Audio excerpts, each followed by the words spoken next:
Call the meeting to order. It's the meeting of October 7th. We'll note that Commissioner Jackson is absent. All other commissioners are present. And the first item of business is the order of business. Are there any changes to the order of business? Hearing none, would there be a motion to approve the order of business? So moved. Second. We have the motion and the second. Is there any discussion? Hearing none, we'll vote. All in favor of the motion say aye.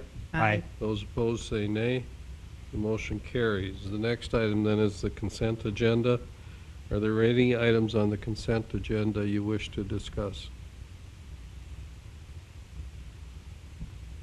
Now, would there be a motion to approve the consent agenda?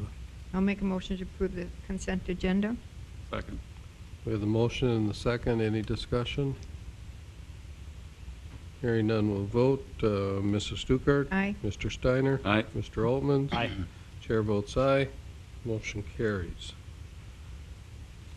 Well, we'll move to the non-timetable agenda. The first item there is regarding the 2014 budget, and this is a consideration of the second reading of Ordinance 1520. Mrs. Johnson. Good evening, Mr. President, Commissioners. I will be presenting the 2014 budget proposal and the fee schedule. The major change to our budget from the first reading is a transfer of $1.4 million from the Oil Impact Fund to the General Fund to offset use of cash. We'll begin with the revenues. In our general fund, our property tax revenue includes a $430,000 increase for new construction coming on the tax roll, but no increase for existing properties. The state legislature is requiring all taxing districts to send a notice to all property owners if our increase in mills was greater than the zero increase number of mills. Based on this formula, our increase of $430,000 will not require a notice to be sent. Our building permit revenue is budgeted at $800,000 for 2014, which is 33% more than we budgeted in 2013.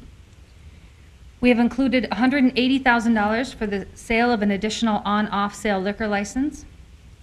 We are budgeting $90,000 from the COPS grant that we were awarded in 2012 for 2 additional officers. And we are budgeting $405,000 in energy impact grant dollars for a radio system upgrade. Our state aid distribution, we are budgeting a 7% increase over our 2012 actual receipts. And our administrative fees, which are calculated as a percentage of projected revenue, is a 10% transfer. The state does allow this transfer to be as much as 20%. There's also a transfer of $910,000 from our 0.5% sales tax, which is based on 20% of revenue received. In our sales tax funds, we're budgeting a 4% increase in our 1% and 0.5% sales taxes over the amount we received in 2012, a 10% decrease in hospitality tax, and a 30% decrease in occupancy tax. In our enterprise funds, we're budgeting a 5.5% increase in revenues due to growth in both residential and commercial accounts. Our rate increases include a 3% increase in water consumption rates, a water base rate increase of 8%, and a wastewater base fee increase for the residential accounts from $5 to $7.50, a wastewater backup fee increase to 50 cents, stormwater rate increase of 25 cents for residential and 50 cents for commercial, and a 4% increase to refuse. The average utility bill should increase approximately $6 per month. In our expenses, there is a 5% cost of living adjustment to our pay scale. A step was added to grades 1 through 3 for non-exempt employees, and the grade distances from minimum to maximum have been increased. Exempt employees are on a performance-based system with a 5% salary pool budgeted for 2014, and our skill-based pay was increased from $1 and $2 per class to $1.50 and $2.50. We have 24 new staff positions in 2014. These include a computer tech, 2 property appraisers, 2 police staff, 3 firefighters, 2 admin assistants, 2 project managers, a street maintenance operator, a librarian, and 10 positions in the enterprise funds. In 2014, we will transfer $2 million from our 1% sales tax fund to street projects and $6 million to the West River Community Center campus additions. We will also transfer $3.7 million from our 0.5% sales tax fund towards the construction of the Public Works building. Our transfer from the Oil Impact Fund totals $24 million to our construction fund, which is money we receive from our mining-related employment and oil and gas production tax. The construction fund includes the water reclamation facility, the Public Works building, the Public Safety Center, and the infrastructure project list. We are also anticipating a 10-cent increase in water costs from the Southwest Water Authority. In our capital plan, this slide shows the projected funding sources for 2014. They include $24 million from state oil impact funds, $69 million from the state revolving fund, $7 million from third parties, $3.7 million from the 0.5% sales tax, and $29 million from a bank line of credit. The estimated expenses for 2014 include $13 million to the Public Works building and the Public Safety Center, $28 million for the water reclamation facility, $11.7 million for the West Lift Station and Force Main, and $83.5 million for the remainder of the infrastructure project list. Other capital items include a tandem axle truck and a sander in our street department, 2 vehicles in the police department, a radio system upgrade for public safety and public works, a development manual and standards and specs for the engineering department, a gator and 2 mowers for the building department, a security detection system at the library, a ladder truck for the fire department, replacing registers in our water department, a landfill storage building, and several trucks. In total, our general fund budget has increased 9% over 2013, with the increase coming from additional staff requests and payroll. The budget for 2014 shows a transfer of $1.4 million to the general fund from oil impact dollars, and the enterprise cash reserves will be used for the large one-time capital costs that include the water reclamation facility and the anticipated landfill upgrades when the master plan is complete. In our 2014 fee schedule, which is included in the proposed budget but will require a separate motion for approval, the new fees we are proposing include a residential plan review fee, a demo permit fee, a sign permit plan review fee, a comp plan amendment fee, a final plat application and recording fee, a lot combo split application fee, plumbers, heating and air, and general contractor licenses, a fence permit fee, and landscaping review fee. The rate increases include a 5% increase to the annual alcohol-related licenses, building permit fee increase from $3 to $3.50 per thousand, an increase for our plumbing, concrete, and excavation permits to $100, an increase in lot mowing to $500 and snow removal to $250, and an increase of our gate charge at solid waste from $40 to $42. Our utility bill rate increases, which I mentioned earlier, include the 3% increase in water consumption rates, a water-based rate increase of 8%, and a 4% increase to refuse. Those are some of the major highlights. Are there any questions?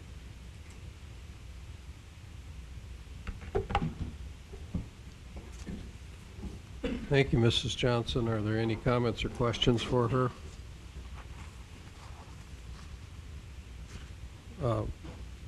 Mrs. Johnson, I think regarding the property tax that we'll be assessing, I think there are some properties in our community that will experience some pretty significant new valuations, pretty significant increases. It is likely, wouldn't you say, that when they receive their next year's tax bill, that they will see an increase in property tax because of valuation? But if you had kind of a normal inflationary valuation increase this year, you really shouldn't see an increase in city property taxes. That's correct. I mean, I know there are some commercial and industrial properties that are reflecting some pretty big gains in taxable value. Correct. I do think we'll see it most often in commercial. Yeah, Correct. okay. Any other comments or questions regarding the 2014 budget? Okay, this is an ordinance. If there's anyone from the public that would like to comment regarding the 2014 budget or fee schedule for that matter, you can come to the podium now and we'll hear your comments. Anybody from the public? Okay, there's no one from the public that wishes to comment. Anything else from commissioners or other city staff? Not, would there be a motion regarding ordinance 1520? Mr. President, Mr. Steiner. I move to approve the second reading and final pass of ordinance 1520. Second. We have the motion and the second. Is there any discussion? Hearing none, then we'll vote. Mr. Steiner? Aye. Mrs. Stuckert? Aye. Mr. Altman? Aye. Chair votes aye. Motion carries. That brings us to item B, the 2014 fee schedule resolution. Mrs. Johnson included this in her presentation. Are there any comments or questions regarding the fee schedule resolution? Do we have a resolution number, Mr. Colling? Mr. President, this will be Resolution 31-2013. Okay, if there are no comments regarding the fee schedule, is there a motion regarding Resolution 31? I'll make a motion to approve Resolution 31-2013. Second. We have the motion, the second. Any discussion? Hearing none, we'll vote. Mrs. Stuckert? Aye. Mr. Altman? Aye. Mr. Steiner? Aye. Chair votes aye. Motion carries. Item C, wellhead spacing. This is an ordinance. It's 1525. We had first reading of the ordinance at the prior meeting. Mr. Colling, do you have some introductory remarks on this? Yes, Mr. President, this ordinance makes some changes to our oil and gas code. The main change is that it concerns the distance requirements for structures from a wellhead. Current code requires that there are no residential, educational, or institutional structures placed within 300 feet of any wellhead. This ordinance, if adopted by the commission, would extend that prohibition to commercial uses and retail uses. Also, this ordinance makes a clear and ambiguity within our code that the distance limitations would apply to saltwater injection wells or service wells, in addition to the regular oil and gas wells. There are no changes to the ordinance from first reading. I did note in your packet the ordinance number is incorrect. This is ordinance 1525. I believe the number was incorrect on the copy included within your packets, but this would be ordinance 1525. Okay. Mr. President. Thank you, Mr. Colling. If there's anyone from the public that would like to comment on this proposed ordinance, you may do so now. Just come to the podium, state your name, and we'll hear your comments. Any comments? There's no one that wishes to comment. Are there any other comments by city staff or other city commissioners? Not, is there a motion regarding 1525? I'll make a motion to approve second reading and final passage of ordinance 1525. Second. We have the motion and the second. Any discussion? Hearing none, we'll vote. Mrs. Stuckert? Aye. Mr. Steiner? Aye. Mr. Altman? Aye. Chair votes aye. Motion carries. Move to item D, the homeless shelter. Again, this is second reading of an ordinance. We heard first reading at the prior meeting. This is number 1526. And Mr. Colling, do you have any introductory remarks? Mr. President, this ordinance allows for the city to permit places, structures within the city that would operate temporary homeless shelters. We did this as a sort of pilot program last year and had fairly good results with it. We did it on a temporary basis last year, and this ordinance puts it into our code so that we have a more permanent legal authority for it and can use this process for similar things in the future. There are no changes to the ordinance from first reading, and city staff would recommend approval. Mr. President. Thank you, Mr. Colleen. If there's anyone from the public that would like to comment on this proposed ordinance, you may do so now. Just step to the podium, state your name, we'll hear your comments. Anybody from the public? There's no one from the public that wish to comment. Any additional comments by city staff or city commissioners? Not, is there a motion regarding this ordinance? Make a motion to approve. Second? We have the motion to approve. The second, any other discussion? Hearing none, we'll vote. Mr. Altman? Aye. Mrs. Stuckert? Aye. Mr. Steiner? Aye. Chair votes aye. Motion carries. Item E, Sellinger Law Offices. Mr. Kessel, I think this is yours. Thank you, President Johnson. There are 4 properties immediately north of City Hall. We acquired 2 of those properties approximately 3 years ago. We are using those 2 properties for city-provided housing to staff. There's another property that just became available. It's the old Sellinger, or Kubik, Wagner, Riddle, and Sellinger Law Office. They have relocated to make that building available. We have made an offer on that building, and it has been accepted pending City Commission approval this evening. We would anticipate utilizing this structure for office space and meeting room space initially. We would also use the lower level for storage space, mostly for development documents. At least that's today's intent. Eventually, though, all 3 of those properties could be utilized in a much different way, maybe even knocked down and made space for an addition to this structure, for instance. I think it's always a good idea to control those properties within your immediate area if you have an intention of expanding down the road. That would mean we'd control 3 out of the 4 properties that we would require to make such an endeavor. This purchase price was $170,000, plus we pay this year's taxes. And if there's any questions, I'll try to answer those for you. Thank you, Mr. Kessel. Are there comments or questions regarding this issue?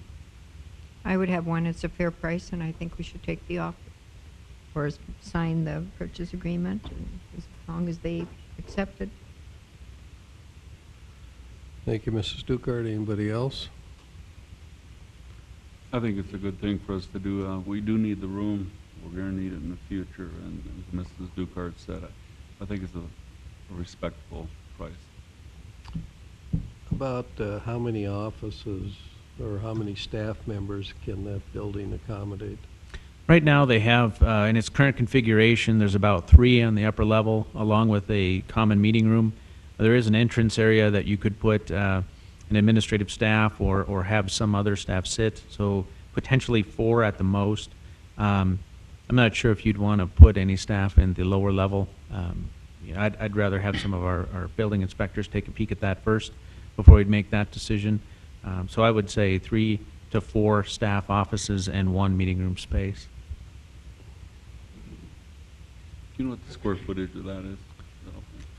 Not off the top of my head, Commissioner Steiner. That's something I can get for you, though, if you need that. We were looking at alternative office space in town. We actually entered into negotiations with an adjacent bank. These would supersede the need.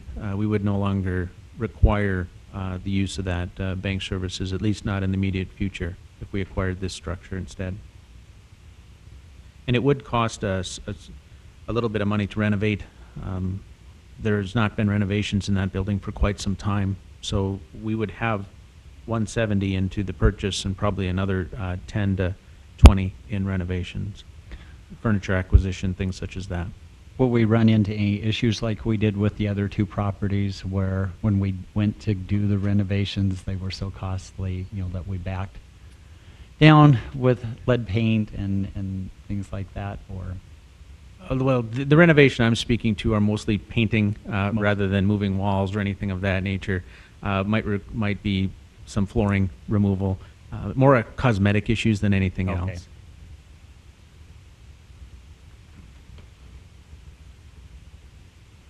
Anything else?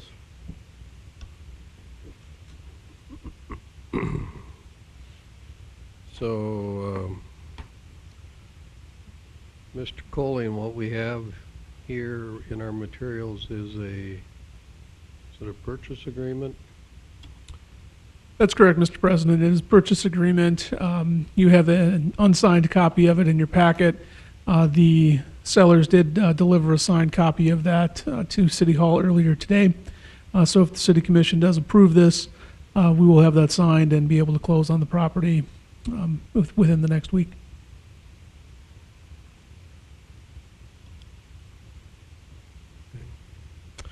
Well, then I suppose if you're in favor of this, the motion is to approve the purchase agreement.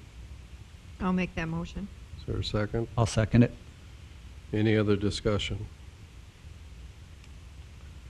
Hearing none, we'll vote. Mrs. Stuckert? Aye. Mr. Altman? Aye. Mr. Steiner? Aye. Chair votes aye. The motion carries. Item F, engineering and project management contract. Mr. Kessel? Thank you, President Johnson and Commission. What you have before you is a task order to engage KLJ to provide us with city engineering and/or project management services. As you all are aware, Mr. Watson no longer works for the city of Dickinson, and this is an alternative to trying to hire. As you probably also are aware, we've attempted on 2 different occasions to fill our assistant city engineer position, and we've had no luck in either attempt. In fact, the last round, we only had 2 applicants that even met our minimum qualifications. So it's a very difficult hiring environment for city engineers. We've had several offices relocate to the city of Dickinson, and a lot of them have expanded. So city engineers engineers in general are very much in need, and so that demand has made it difficult for us to hire. Rather than try again and go without those services for a length of time, the decision's been made to try to hire a firm who has those staff available. They have the proximity and knowledge related to Dickinson and the development community, and they can provide those staff with some immediacy, something that we could not guarantee. So this task order would engage KLJ. They would provide 2 on-site staff members. They would be housed here at City Hall. Their 40 hours a week would be working out of offices here in this building. There would also be support staff that would remain in the KLJ offices, but yet would be dedicated to doing work on behalf of the city of Dickinson. There's a 60 to 90-day assessment period where they will review the needs in our community. We know that we have a backlog of development services that requires attention. Once they've performed that assessment period, they would come back and make a further recommendation as to how much staff it would take to eliminate that backlog. Our hope is that we could eliminate that backlog before the construction season begins in 2014. So there are some recognitions that we have to make when you go down a path such as this. With this agreement would be for a minimum of 18 months. That could be extended depending upon the environment that exists in 18 months. It's difficult to predict where we'll be. Very dynamic engineering environment in Dickinson and western North Dakota. But we also have some inherent conflicts of interest that we have to recognize. We would have those with almost any firm in town. We currently are engaged with about 6 different firms to do various services for our community. We believe that we have checks and balances worked within the system so that KLJ would not sign billing arrangements for projects that they have engineered on our behalf. We believe we've taken care of that through internal systems. We've been meeting with engineering staff on several different occasions to make sure that the processes would work well. There's certainly some things we probably haven't anticipated, but I'm excited that KLJ's attitude has been one to work with us and explore those opportunities and resolve them as they arise. So Mr. Kubis, I think, is in the audience this evening. I'm not sure if he has anything he'd like to address the commission with, but that's encompasses the agreement as I believe I've stated it fairly well, but if Mr. Kubus would like to address the commission, I would invite him to do so. While he's approaching the podium, maybe you can touch on the financial arrangement that you've negotiated. Sure. What this would do, it'd cost about $40,000 a month to provide this level of service. This would take place, as you heard Finance Director Johnson earlier, there's two project manager positions within the 2014 budget that are new. What that cost would be is almost equivalent to what it would cost the city to engage an engineer, an assistant city engineer, and 2 project managers as the budget exists in 2014. Yeah, it's slightly higher, but very slightly. So for us, it'll be almost a wash in terms of financially. Thank you. Mr. Kubus? Thank you, Mr. President, Commissioners. I think Sean did a really excellent job of outlaying the plan that our management at KLJ has put together, and we just wanted to make it clear that the city is engaging the entire firm of KLJ to provide those engineering services.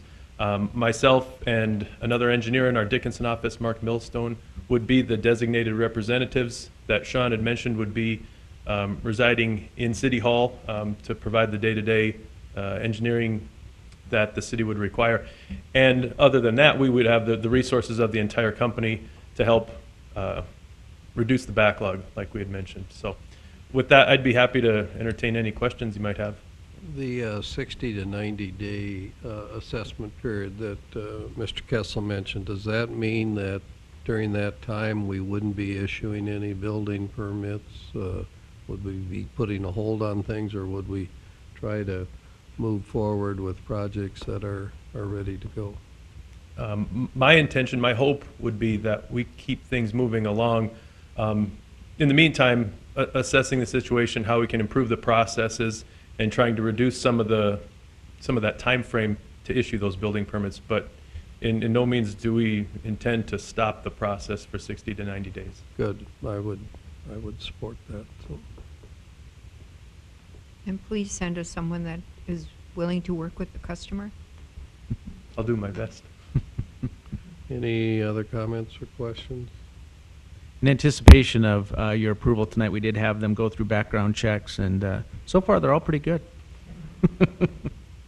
Okay, well, I think this is a real good way to go, given the situation the city's in, the workload that we're dealing with, both with on the private side and in our own projects to manage. I think we need to go with a larger firm, a firm that is familiar with the city and the issues here, can hit the ground running, and will have the ability to work through the backlog of projects that are here on a timely basis. So I think this is a good move. So.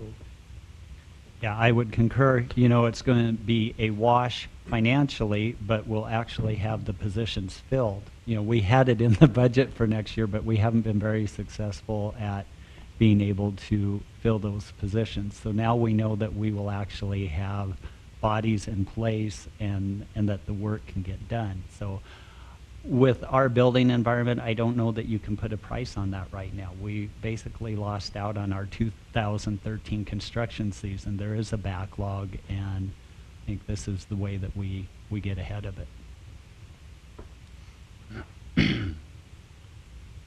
Thank you, Mr. Holmans. Well, we would need a motion, if you're in favor of this, to approve the task order contract retaining KLJ for the city engineer position. Make that motion. Second? We have the motion, the second. Is there further discussion? Hearing none, we'll vote. Mr. Holmans? Aye. Mrs. Stuckert? Aye. Mr. Steiner? Aye. Chair votes aye. The motion carries.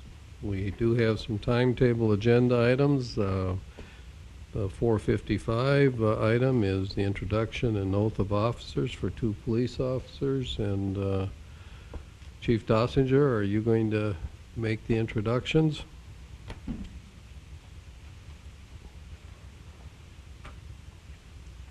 Good evening, Mr. President, members of the commission. This time, I'd like to take the opportunity to introduce two of our newer officers to the community and also the commission. Officer Brian Eaton and Officer Alexander Wilson.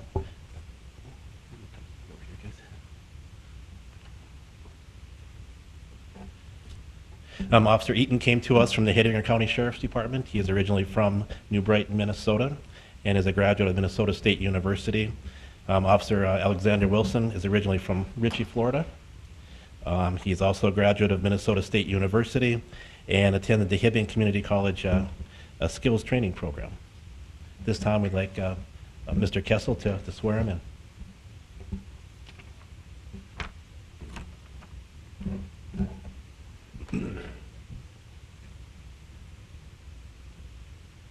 Okay, gentlemen, please raise your right hand and repeat after me. I state your name. I, Brian Eaton, Will support, obey, and defend the Constitution will support, obey, and defend the Constitution and laws of the United States, and laws of the United States, the state of North Dakota, state of North Dakota, and the city of Dickinson, and the city of Dickinson, to the best of my ability, to the best of my ability, and that I will strive always and I will strive always to meet the highest ethical standards to meet the highest ethical standards implicit in my employment implicit in my employment and in the furtherance of the best public interest. and in furtherance of the best public interest. Congratulations, gentlemen. Welcome aboard.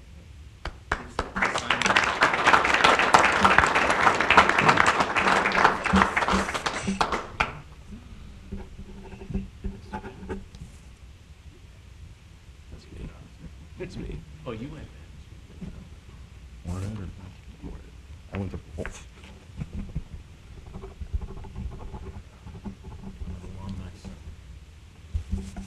These are for you. Would you mind introducing yourself a little bit? Tell the commission about yourself. Okay. My name is Brian Eaton. I come from the Twin Cities in Minnesota. Like the chief said, I have previous law enforcement experience from Hettinger County. I believe that's a great benefit coming up here to Dickinson. Any questions for me? How long were you in Hettinger County? Almost 2.5 years. And do you have any family or friends in the audience tonight? No. I have friends. Your friends? I have friends. My family couldn't make it. Well, we were going to give you an opportunity to introduce your family if you had some here, but They couldn't make it. they couldn't. Okay, good. All right, well, welcome to Dickinson. Thank you. President? Officer Alex Wilson. I came out here from Minnesota. Originally came up from Florida in college, graduated out there, and I'm out here after working for about a year and a half out there. Welcome. Again, do you have some, I know you have friends here. Do you have any family here?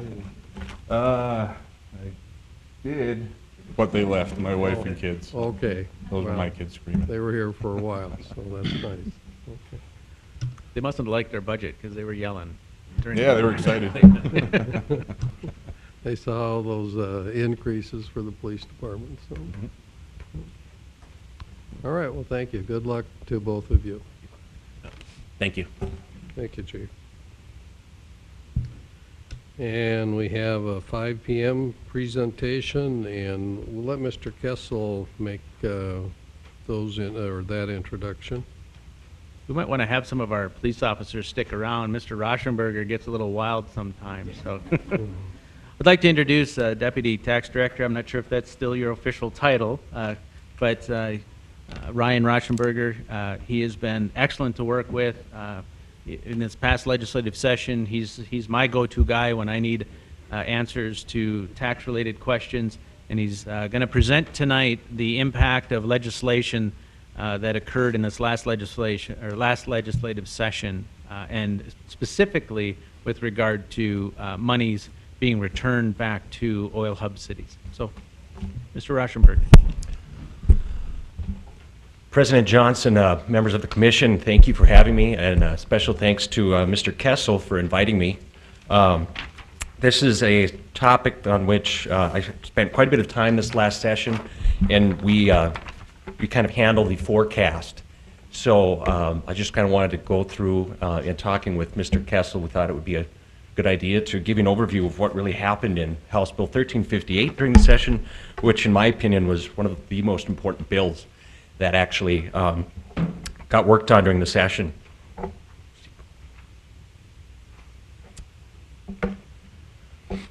Currently, oil production, I'll just give you a quick overview of kind of where we're at. This is a little outdated, but 875,000 barrels was produced in the month of July. Our forecast for the current biennium was to be between 830,000 barrels and 850, so we're already well ahead in our forecast. Our official forecast is to collect about $5.2 billion in oil taxes for the 2013-15 biennium. However, as I mentioned, if things keep pace with price and production, we would be beyond that. 180. This is what's outdated. 184 rigs, I believe, as of Friday. So we lost just a few rigs. In North Dakota, we have two oil taxes: a 5% gross production tax. That's the tax from which cities and other political subdivisions received their distribution, and also the oil extraction tax, which is a 6.5% tax. So we have a combined 11.5% tax on the gross value of oil produced. Right now, the effective tax rate is about 10.8% because lower producing wells only pay the 5% gross production tax. So our overall effective rate is just a little lower. We have some new numbers. Fiscal year 2013 was about $2.35 billion year. You can see that in what we collect the 2008 combined number is about what we collect in 1 month now. So huge increases in production. House Bill 1358 made a number of changes to the distribution formula. It increased the city-county share of the 5% gross production tax. This slide will be of particular interest to you. Some of the numbers that you were shown earlier come from the 1/5 of the gross production tax. What's interesting about this is the 3 hub cities receive a special distribution out of the 1/5 of the gross production tax. They receive, the cities of Dickinson, Williston, and Minot receive $375,000 per fiscal year per percentage of oil and gas mining employment. And that's basically certified by Job Service to the state treasurer.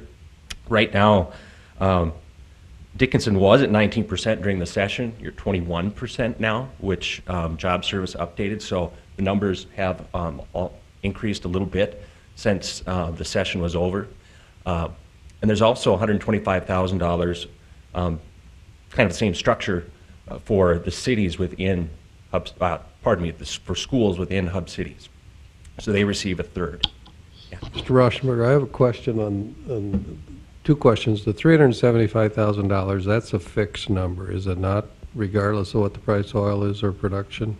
President Johnson, that's a very good point. And you'll see later there's another way in which hub cities are funded that will move with price and production, and this is basically locked in under the current law. That's correct. So that number won't change. That's in statute. And then the $125,000 that per percentage point that goes to the hub city school districts, I have heard that a good portion of that is being offset by a reduction in the funding from the Dakota, or the what's the school? The Department of Education, I guess. President Johnson, that is correct. So is it, it's actually a 75% imputation through the school funding formula. So really, schools only get to keep 25% of what's being sent to the district. So I mean, it isn't 25 cents of every dollar. It used to, that number used to be a little more elusive, but now it's in code that it's for the school districts, state was giving them money with one hand and taking back 75, giving them $1 with one hand, taking back 75 cents with the other. Mr. President, that's correct. Okay, thank you.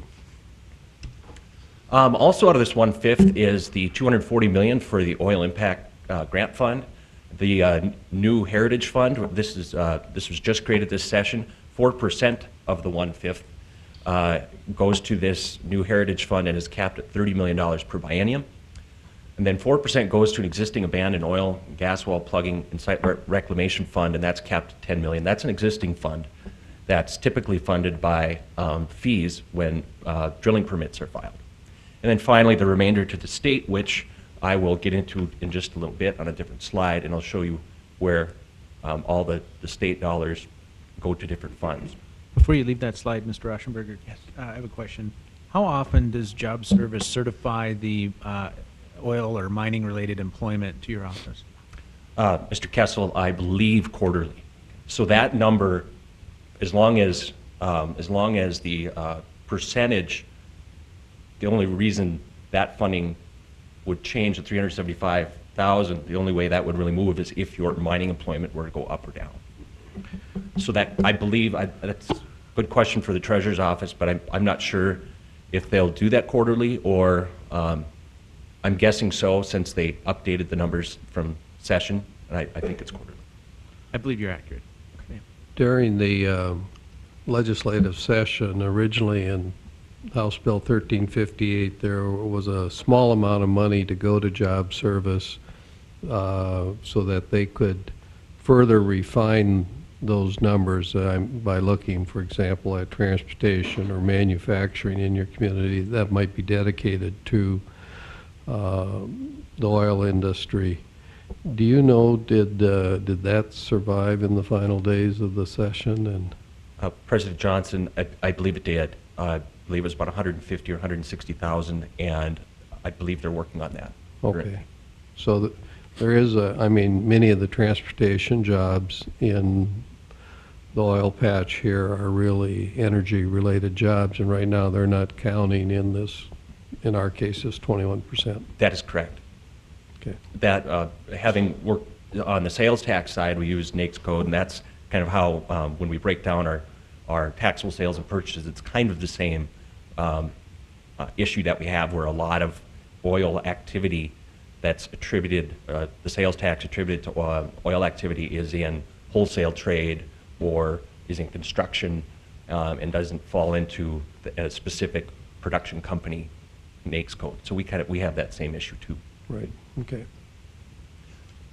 For counties that are in the prior fiscal year did not generate at least $5 million, or I should say receive at least $5 million between the county and political subdivisions, they receive the same treatment. They don't have a different breakdown.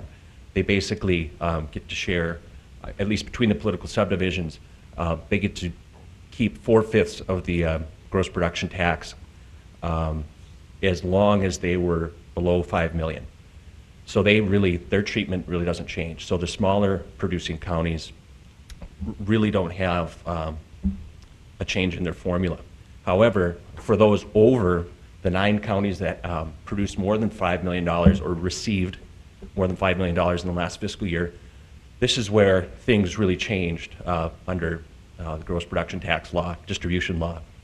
So 0 to 5 million, the larger producing counties keep 100%. Then everything over that is split 75% state and 25% to the oil and gas producing county in political subdivisions. And within each county, it's split as you see here on the pie chart. 60% goes to the county, 20% goes with the cities. That's the same. That's really the one thing that didn't change. 20% still goes to the city.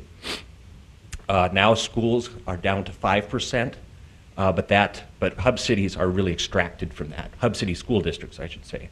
So that 5% really goes to the non-hub city schools, and then 3% to townships distributed evenly, and then 3% to townships based on road miles.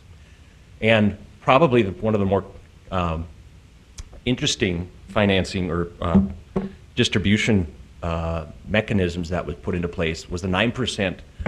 So the 9 larger producing counties, 9% of what is produced in the county goes to the hub cities. And this is what I'd mentioned earlier. This will move with price and production. Of course, right now we had forecasted just from this stream alone would be, this goes in-laws 60% to Williston, 30% to Dickinson, and 10% to Minot.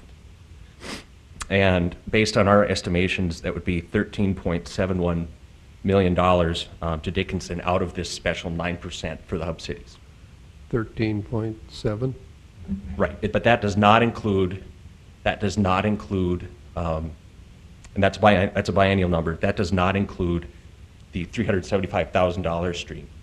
So that's just from all the 9 producing larger Right. counties. And when that 13.7 is based upon the assumptions that were made for the new biennium or the current biennium. That is based on that $5.2 billion number, and we really are, at this point, sticking with the official forecast. I guess what I'm saying is that will probably be much larger, because even though production in Stark County might be going up, of course, in other counties it is, and you will actually still see increases in that. Yeah, this isn't, like in Dickinson's case, this isn't just based upon Stark County's production. This is throughout the whole oil-producing area. President Johnson, that's correct. So we're 3 months into this biennium, and I would assume we're running ahead of projections, both in production and price. That is correct. Right now, we're based on the last month of July that we have officially from the Industrial Commission. We're well ahead. Our forecast was based on 830 to 850,000 barrels, and we're at 875,000 barrels now. And what was the price forecast? Ranging between $75 and growing to $80, and we're at $103. So we're well ahead. Okay. So at this point, if those trends continue throughout the biennium, we'll receive something greater than 13.7. That is correct. Okay. The extraction tax distributions did not change, but I think it's just good to have a refresher of where the extraction tax goes. The extraction tax was put in place in the 80s by a vote of the people. Now 30% of actually both production and extraction tax, I didn't have this on an earlier slide, but goes to the Legacy Fund, which you've probably heard of. 30% goes to, is what we call the state share. That goes through the general fund and then through a number of other buckets, as we like to call them. The Resources Trust Fund is what funds water projects. This is its primary revenue source. And then 20% goes to education. Half that 20% goes to the Common Schools Trust Fund. 50% goes to what's called the Foundation Aid Stabilization Fund, which is basically a lockbox that is there in case there are any budget cuts across the board to for school funding. That would go automatically to help keep schools full. So the 30% doesn't apply to the oil and gas production tax at 5%? Mr. President, actually, I probably wasn't very clear. It does actually come off both taxes, but the state funds it, so it doesn't impact, it doesn't take away from the county share. There's a provision in law that allows it to really come out, it has to just be equal to 30% of both taxes, but some of it might come out a little more out of extraction tax, some might have to come from production tax, but thank you for the question. I probably didn't make that very clear. But the 30% is coming from that effective 10.8%. Exactly. Okay. Exactly. Excuse me. On the Legacy Fund, do you have an idea what the balance is? Mr. President, Commissioner Steiner, I want to say we're at probably in that 1.5, 1.6. It's in the billions already. But the last time I looked at a balance, it was 1.2 billion. But given the months that we've had, it's probably closer to 1.5. I could definitely get that for you, though. And what is the disbursement guidelines for that? Mr. President, Commissioner Steiner, it is essentially locked up, principal and interest building up until, and continuing to take revenue in, and it can't be touched until 2017. So right now, the legislature is going to be in the process of, and during the interim process, is trying to figure out what exactly the Legacy Fund should be used for. In 2017, interest will start to flow into the general fund, so that'll be a general fund revenue source coming in 2017, and the legislature cannot spend more than 15% of the principal in a biennial. The 30% that goes to the general fund. That's capped at $300 million. Once you reach that $300 million, where does the balance of that 30% go? Mr. President, that's a very good question, because that's the next slide. That's what I refer to as the bucket system. Basically, the legislature set up this priority system, and after the 300, and it's kind of scattered here, but before it even goes to really the general fund, first it needs to fill up the first bucket, which is the Oil and Gas Research Fund, gets 10 million, and then the next 200 million goes into the general fund. The next 342 million goes to the Property Tax Relief Sustainability Fund. Of course, we had $857 million of property tax this session, so this is just partially helping to fund it. It doesn't all come from oil tax, but right now only less than half comes from oil taxes. Then another 100 million to the general fund. The next 100 million goes into the Strategic Investment and Improvement Fund. That's a new fund. The State Disaster Relief Fund, and then finally the balance really goes into the Strategic Investment and Improvement Fund. Once that fund reaches an unallocated balance of 300 million, another 25% statutorily goes into the Legacy Fund. That was put into place last session after the Legacy Fund provision passed. So this is really what the legislature set up as a priority list. And what is the Strategic Investment and Improvement Fund used for? According to statute, it's supposed to be used for one-time funding. Really can, because it's statutory, that can always change. But currently, it's supposed to be used for, this last session, it went to fund a number of one-time funding needs. But a lot of it does go back into state and local infrastructure. Dollars are appropriated out of that for one-time funding. It just should not be used for ongoing expenditures. By statute, it's supposed to be used for strategic one-time funding projects.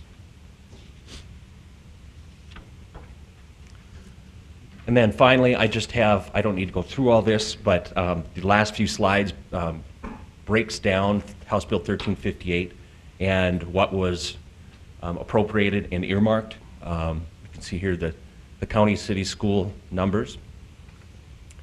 And the $240 million of the Oil and Gas Impact Grant Fund, a lot of that was earmarked. You probably are more familiar with these. Hub cities receive a specific $14 million out of this, which $7 million of which is earmarked for Dickinson, $2 million for Williston, and $5 million for Minot. And you can see all the other different priority grants that were earmarked by the legislature. And in total, House Bill 1358 was about $1.143 billion. As we all know,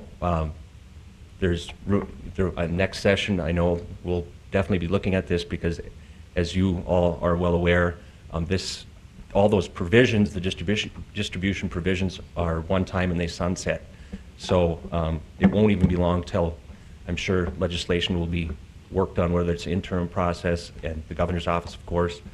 And well, I'm sure we'll be involved in that as well, and we look forward to working with you.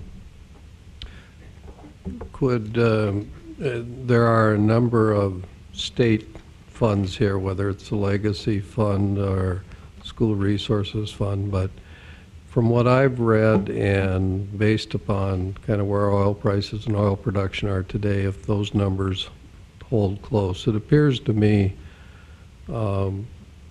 those funds are going to be very rich.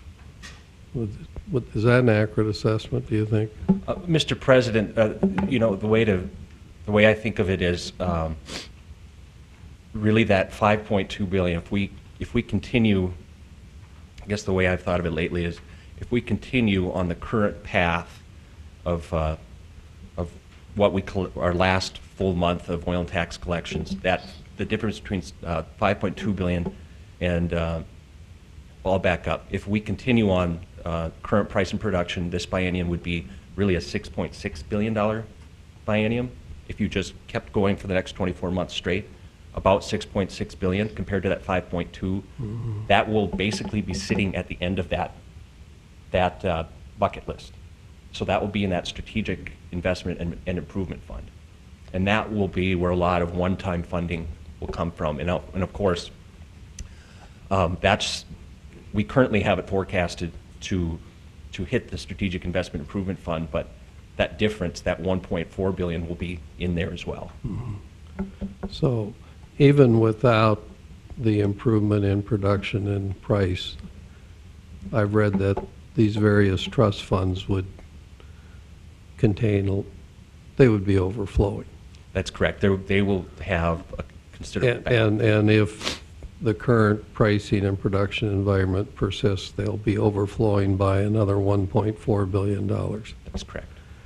You see, and I know you have nothing to do with this, but it's really frustrating, like for the city of Dickinson and I think some of our sister cities in the Bakken, that while we hear reports like this and we read reports that the state coffers are, all their reserve funds are full and overflowing, and us cities who are on the front lines of development are faced with, relative to our size, considerable debt.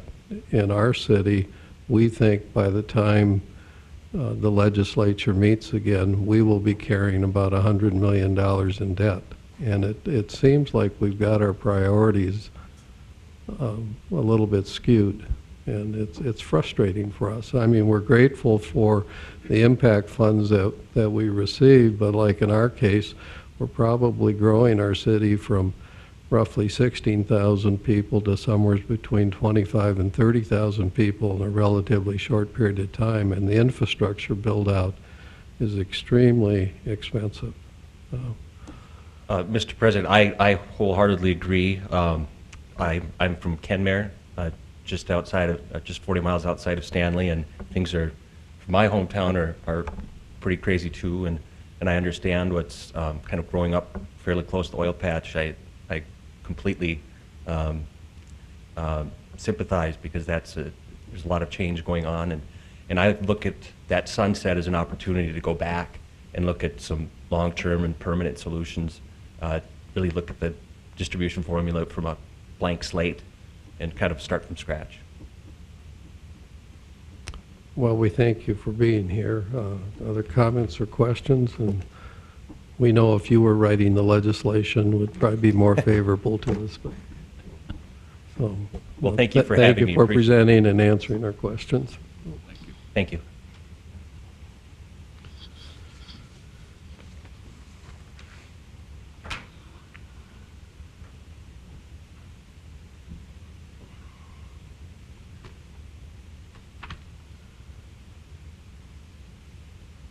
Okay, well, we'll continue with the timetable agenda, and we have Matt Remsney here from the municipal airport, and he is going to make a presentation and also has a request. So, welcome, Matt. And you have slides also? I do. Okay. President Johnson, Commissioners, thank you. I just wanted to give a brief update on the airport and also make a request for a bridge loan. But I just want to start with rider strip. Obviously, we've had a strong increase since the initiation of Delta and United regional jet service.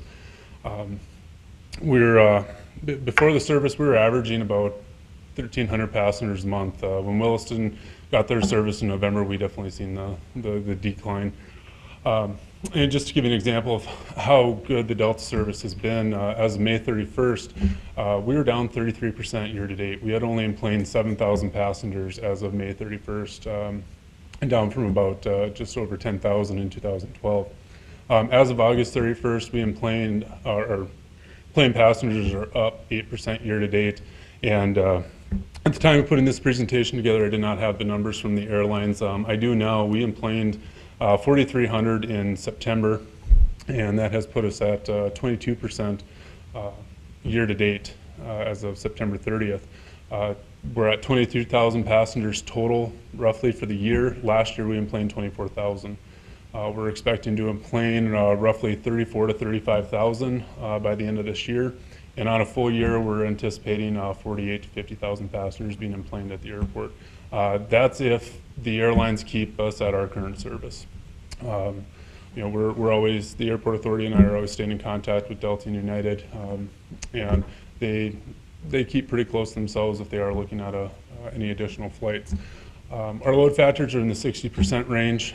Delta, we've never had the Minneapolis service, so that is, it takes a while to get going. I've talked with our consultants, colleagues of mine. It normally takes about 6 to 12 months for an airline to really come into its own in a new community, especially if they're offering new service or to a new hub, such as Delta is doing with Minneapolis hub. So their load factor in September was 57%. Obviously, I'd like to see that higher. United's was approximately 85%. They enplaned 2,500 passengers roughly, and they had approximately 3,000 seats available. So that's great to see. The biggest benefit, I think, of having Delta and United is customer service has been great for the passengers. On-time percentages every month are in the upper 90s. Canceled flights are rare. So that is great for the passengers, and when there are canceled flights, I don't hear about them.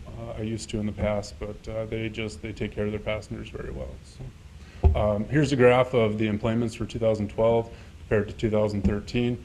Obviously, you can see in May or June when we got the service, our first month we enplaned roughly 3,000 passengers. Now we're up to 42, and we enplaned 43.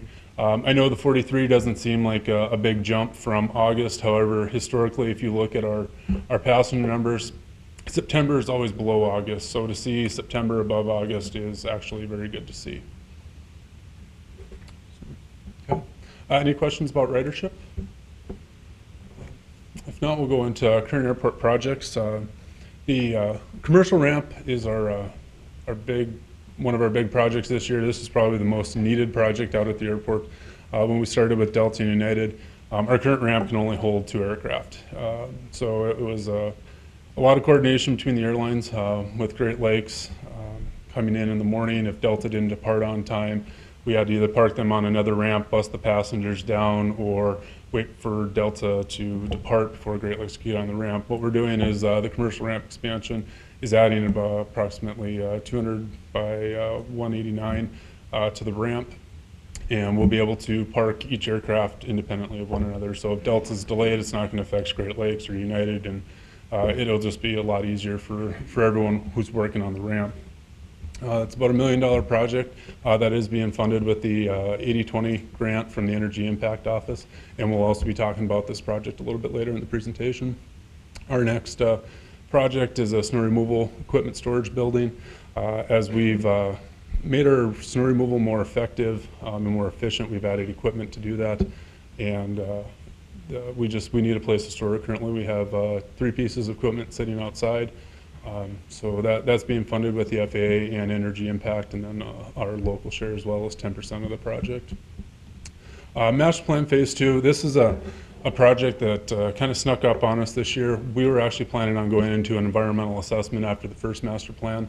However, after discussion with the FAA, we needed to do a Phase 2. The Phase 2 is really going to look at the justification for the movement of the runway, and I enclosed in your packet the preferred alternative that the airport has for that came out of the first master plan.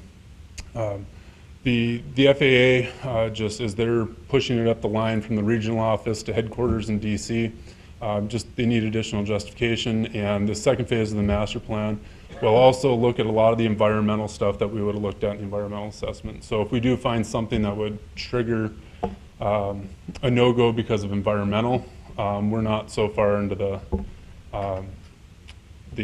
planning the environmental process that we'd have to go back and start from scratch. So this will help us. Will also give us a little bit more in-depth of how much the project will cost to move the runway in the terminal. So, and this will be funded with FAA funds. 2014 projects right now we're currently working on the design for the general aviation ramp expansion. We're seeing larger aircraft, more aircraft coming onto the ramp. It's a combination of locals purchasing aircraft, new new people coming in and bringing in aircraft. The hangars are full, and we do have aircraft that just are parked on the ramp all the time. So this will be a much needed project that we're working with the state to get energy impact funding for that. The environmental assessment, we're going to do essentially almost like a third, I shouldn't say third master plan, but we're going to go into the environmental assessment that actually has the public comments, requirements and everything. So if there are any environmental concerns or anything like that, they can be brought forth to the public and commented on. And then the beacon project, we're replacing our beacon. It's currently about 34 or 5 years old. And then new snow removal equipment. Staffing is difficult, and our snow removal clearance time has increased from, we used to have an hour to clean our priority 1 areas, now we only have a half hour. So with staffing, it is difficult to be effective. So what we're looking at a new piece of snow removal equipment that will actually plow and broom the runway in one pass. We'll be able to essentially clear the runway in 25 minutes with one operator and one piece of equipment versus now if we plow and brush, we're looking at about 45 minutes to an hour with 2 pieces of equipment and two employees. So. And that's going to be funded using passenger facility charges, which is a new charge for us. So, when I came in and talked with Sean about the bridge loan, he noted that there were some questions on our budget. And I did want to put a slide in there just to discuss that. I think the big question was, why did it increase so much from 2013 to 2014? We were at about 500,000, about 500, 600,000 last year, and we're at about $1 million this year. I think the biggest thing is the culture change as the airport has grown. We have a new development method for our rates and charges, and that was really spurred from the master plan. There was a financial portion to phase 1 of the master plan that really helped the airport understand how we should be developing our rates and charges, and what it is actually going to take for us to be able to move forward with the movement of the runway, the new terminal, and all the additional items that go with it, such as new snow removal equipment. If you add 800 feet and 50 feet wide, you need additional snow removal equipment, more RF equipment for your aircraft rescue operations. So that was one reason why with our new methods, we're receiving more revenue from our car rental operators, from the airlines. The staff and materials to operate the airport has increased. A good example is the liquid de-ice that we're now going to be putting down on the runway. Anytime we go out, we're looking at about $1,200 to $1,500 to put the liquid de-ice down. And we may have to apply it 2 to 3 times during a freezing rain event. So looking at that, but that's something that we need to have. When you have 300 people relying on the airport to get their flights in and out, we have to be ready every day. So increased operations, we have more aircraft coming in, or fuel sales. The airport receives a fuel flowage. Excuse me, more aircraft landing, we have charters now, and then paid parking. That has been doing very well for us. It's taken a little bit to get all the kinks worked out of the system. They're very complex machines, and we are working the kinks out of them. We almost feel that we maybe need a 3rd lane out at the airport. With Delta United, 50 passengers a flight, going out, and then they're right on top of each other. We essentially have 200 people trying to get through all those gates in about an hour-and-a-half period. So payments for that loan will be starting in November. We've used some of the paid parking money right now to fund some of those increases this year, such as the de-icing system for the runway. And based on what we're bringing in, we should be able to pay that ahead of schedule, probably 3 years versus 5 years. And then passenger facility charges, as I said, our new piece of snow removal equipment is going to be funded using this. Passenger facility charges are a program through the FAA that allows airports to charge $4.50 per passenger for safety improvements and terminal improvements, or anything that creates competition between airlines. So we're going to be doing safety with our equipment, and we're anticipating about 3 years to collect our first application. You put in an application for how much you want to collect based on either future projects or past projects. Our first application is on past projects. We were able to go back to 95 and collect on our local shares. So our first application is going to be about $700,000. And then finally, our bridge loan for the commercial ramp. The airport did receive an energy impact grant that has been approved and accepted. That is in your packets that I provided. However, as I've talked with them, they may not have disbursements available till late October or even into November. Essentially, what I am requesting would be a loan for any payment that comes in where we can't receive our grant. The loan will be paid back as soon as the grants are available. And the way we would do it is we would just submit a request for 80% of the invoice at that time. And when the grant is received for 80%, that would be paid back right away.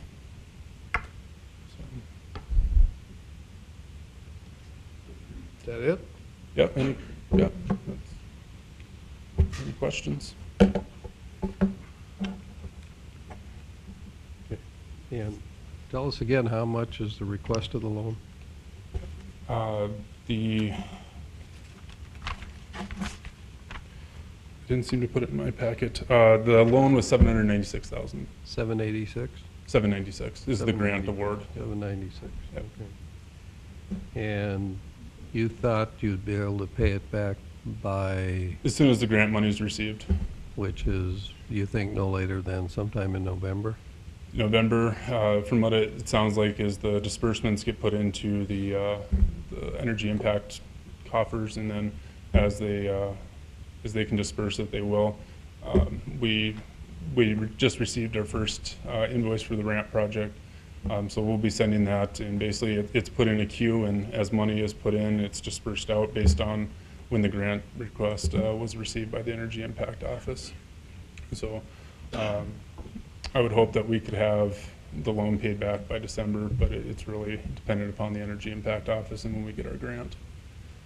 Mr. Kessel? President Johnson, they make disbursements the third week of every month, so if we don't get it by the end of November, it would then move to the end of December. Mm-hmm. So what I'm thinking here is if we acted favorably on this, a short-term loan of $796,000 due and payable no later than December 31st of 2013, would that work for you? That would be appropriate. At a 42% interest rate? I don't know about that. I suppose you don't want to pay any interest at all. No, I prefer not to, but it's understandable. We are getting a loan. I think you should make Mr. Menzie come back and sing the national anthem or something to us. Oh, yeah. It'll be Christmas time. Maybe a good holiday theme song would work. We could do something like Well, that, yeah. No, I think we have the funds yet that we can do this. A year from now, I'm not so sure we'd have any excess funds, but I think, Mrs. Johnson, do you have any concerns that if we acted on this with a 12/31 payment date, that you'd have any cash flow issues? You're okay? All right. So, commissioners, what do you think? I'm okay. Yeah, it's Fine.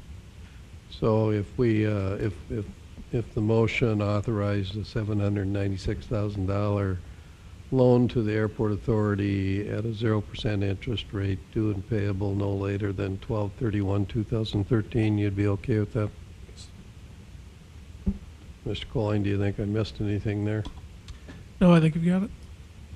Would anybody like to make that motion? I'll make that motion. Second. We have the motion, the second. Other discussion? We'll go ahead and vote then. Who made the motion? I did. Mr. Altman? Aye. Mr. Steiner?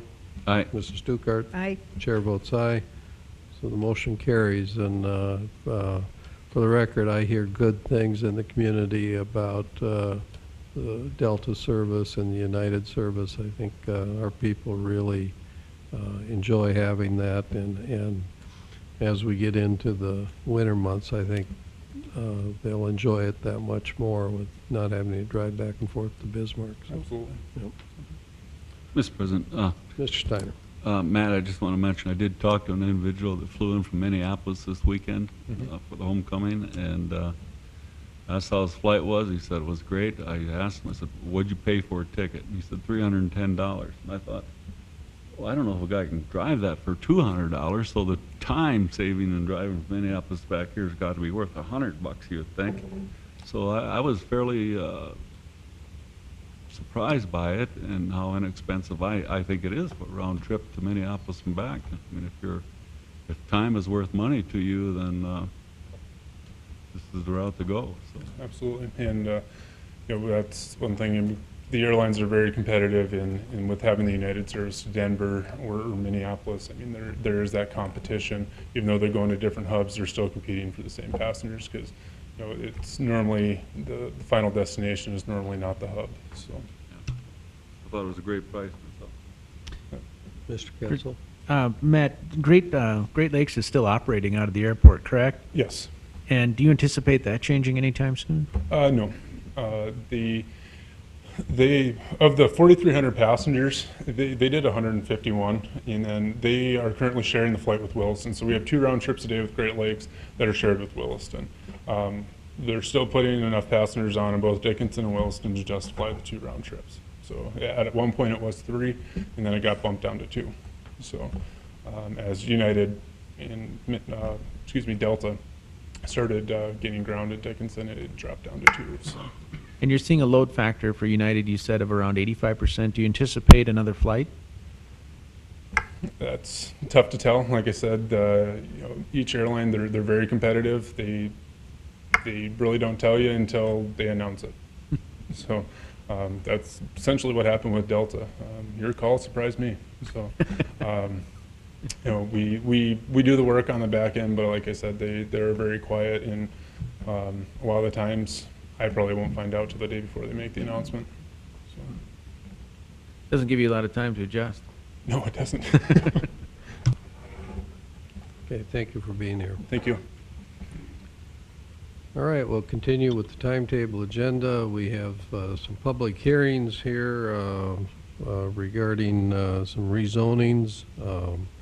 So I think, Mr. Patan, this is your issues. That is correct, Mr. President. Commissioners, the first rezoning petition tonight is from single-family residential to limited commercial for lots 1 and 2, Block 12. Prairie Heroes 4th Edition is approximately a ½ acre in size, a combination of the 2 lots. The site is located at the intersection of 15th Street West and 16th Avenue. Planning and Zoning Commission and city staff recommend approval, contingent upon the 2 conditions of approval to be attached to the adopting ordinance. Mr. President. Thank you, Mr. Catan. Mr. Collian's ordinance number Mr. President, this will be ordinance 1527. 1527. Thank you. All right, this is a public hearing, so we'll declare the public hearing open. Anyone that wishes to comment regarding this proposed ordinance, 1527, may do so now. Just come to the podium, state your name, and we'll hear your comments. Is there anybody from the public? There's no one from the public. Any comments or questions by city commissioners? This is the first reading. Would there be a motion regarding 1527? Mr. President, move to approve first reading. Second. We have the motion, the second. Any discussion? Hearing none, will vote. Mr. Steiner? Aye. Mr. Altman? Aye. Mrs. Dukart? Aye. Chair votes aye. The motion carries. Mr. President, the next 2 rezoning petitions are adjacent to one another. They are on the south side. The first one is a rezoning petition from single-family residential to medium-density residential. The size of the property is approximately 10 acres. It's located to the west of 6th Avenue Southeast and to the south of 5th Avenue or 5th Street Southeast. The Planning and Zoning Commission and city staff recommend approval. Thank you, Mr. Curtin. Again, this is 1528. It's the next one, 1529. Okay. I'm on a roll. If there's anyone from the public that would like to comment on 1528, the public hearing is open. You may do so now. Come to the podium, state your name. We'll hear your comments. Any comments on 1528? There's no one that wishes to comment. We'll declare the public hearing closed. Are there any comments or questions by city commissioners? Would there be a motion then regarding the first reading of 1528? Motion Move to approve. Mr. President. We have the motion to approve by Mr. Steiner. Mr. Altman, would you second? Second. Mr. Altman seconds. Any other discussion? Hearing none, we'll vote. Mr. Steiner? Aye. Mr. Altman? Aye. Mrs. Stuckert? Aye. Chair votes aye. Motion carries. The last rezoning tonight is a rezoning petition from single-family residential to general commercial and medium-density residential. The properties are situated to the west of 6th Avenue Southeast and to the south of Hart River. Planning and Zoning Commission and city staff recommend approval. Mr. President? Okay, thank you, Mr. Curtin. We'll declare the public hearing open for 1529. If you'd like to comment, come to the podium, state your name, and we'll hear your comments. Anybody from the public? There's no one from the public that wishes to comment, so we'll declare the public hearing closed. Are there any comments or questions by city commissioners? Is there a motion regarding first reading of 1529? Motion to approve. Second. We have the motion and the second. Any discussion? Hearing none, we'll vote. Mr. Altman? Aye. Mrs. Stuckert? Aye. Mr. Steiner? Aye. Chair votes aye. Motion carries. We have another one last timetable agenda item. This is regarding the grade separation at State Avenue. And Mr. Kessel, are you introducing this? Thank you, President Johnson. Commission, tonight we have a presentation by Todd Lang with HDR.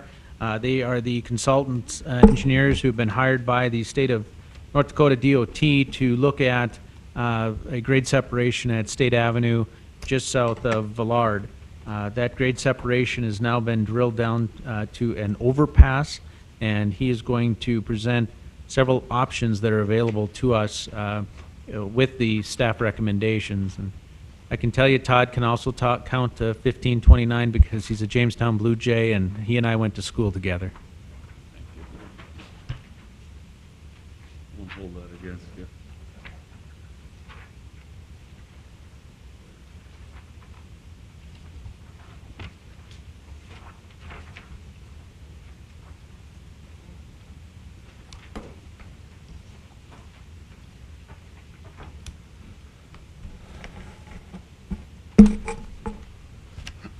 Mr. President, Commissioners, as Sean said, I'm here to give you an update on the project. Met with city staff this afternoon to go through some of the things we're going to talk about, and I'll let you know what we talked about at that meeting this afternoon and their recommendations as I go through these options and alternatives that we have involving the project currently. Just a quick overview, talk a little bit about the process and the schedule, talk about the recommendations table that I just handed out to you folks, also go through the alternatives and options that's in the recommendations table, and then talk about the future steps. The project schedule, HDR was hired by North Dakota DOT earlier this year. We're currently in the middle of drawing to the end of phase 2. We've conducted surveys, done environmental field reviews and reports, traffic operations, done a lot of preliminary engineering, look at different alternatives and options. We held a public input meeting in this room back in August. And tonight, as part of this overall environmental document process, we're seeking recommendations from the city. Like I said, I got a lot of those recommendations this afternoon from city staff and want to talk to you about those. And then phase 2 will culminate in a final environmental document that looks at all of the impacts of the project, has the decisions as far as the alternatives and the options that will go into final design. And then ultimately phase 3 will take place here this winter, and we anticipate construction starting next year. A little bit more about public outreach. We've had several one-on-one meetings with individual businesses and property owners. As I mentioned, we had the public input meeting back in August here in this room, and planning to have a public information meeting to update the city the citizens of the city and business owners in the fall as we proceed with final design. Alternatives. One of the first items on the recommendation table is concurrence with the alternatives that have been developed, and also a decision about whether a no-build alternative should be selected or there should be a project. Because this is an environmental document that this recommendations table feeds into, we always carry a no-build alternative, so we have a baseline that we're comparing things to, so we can assess just what are the impacts of doing something versus not doing something. So there is a no-build alternative that is available for selection. We also, as Sean mentioned, we were looking at just an overpass at this time, early on in the process. We spent several months looking at an underpass as one of the alternatives for the project. In the end, because of cost, design constraints, and also risk to the schedule, we found that the underpass options really didn't gain anything, but definitely had some disadvantages. So at that time, we were directed by the department to no longer consider underpass alternatives. The first big alternative choice for you folks to make is whether this new project, this overpass project, should be built right on the existing alignment or on an offset alignment. And this decision really comes down to how traffic is going to be maintained during the construction. If you'll look at figures 7 and 10 in the handout, what we're really talking about here is whether we build a temporary road and maintain State Avenue traffic on that temporary road and build right on the existing alignment, or do we maintain traffic right where it is today and build a new road on an offset alignment? And get to those figures here. This is the on existing alignment figure. It shows that, is there a pointer on this? Oh. It shows that State Avenue remains right on the alignment it's on today, whereas the offset alignment, there will be a little jog, a pair of reverse curves at both ends of the bridge. And what this does is it allows the bridge to be built completely offline while, once again, traffic is maintained at the current location. And this allows for the current signals and gates at the railroad crossing today to remain in place and to remain in effect while the construction is taking place. The big advantage of this is bridge construction can start almost immediately once the project is let, whereas in the on alignment alternative, all of the prep work, the building of the temporary runaround and building of temporary signals, gates and such, all have to take place before traffic can be moved over to that temporary runaround and bridge construction can start. So as we were talking this afternoon, got the recommendation from city staff that they believe that the offset alignment makes more sense because of that risk to schedule, and also the offset alignment is a little less expensive because of the cost of all these temporary works. It does drive the price on the offset alignment. The next discussion has to do with the cross sections of the road, and there are two options under item 4 in the recommendations table. The top one, bridge typical section 1, contains a sidewalk on the east side of the cross section, as well as a 10-foot shared use path on the west side of the cross section. And this sidewalk and shared use path would run the entire length of the project down the two sides of State Avenue. The second alternative is bridge typical section 2, and really the only difference in the second alternative is the elimination of the 5-foot sidewalk on the east side. This was done as a potential cost-saving measure. It does interrupt some pedestrian connectivity and also gets rid of a sidewalk that actually exists there today. Recommendations from city staff were that bridge typical section 2 should go forward.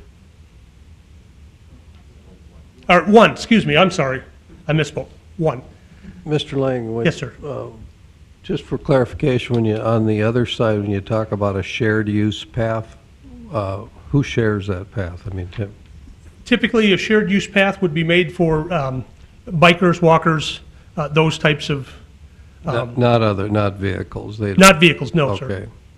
No, sir. And the 10-foot is, it's a wider section so that you can't have 2 bikes crossing paths, things like that. Okay, thank you. Anything else?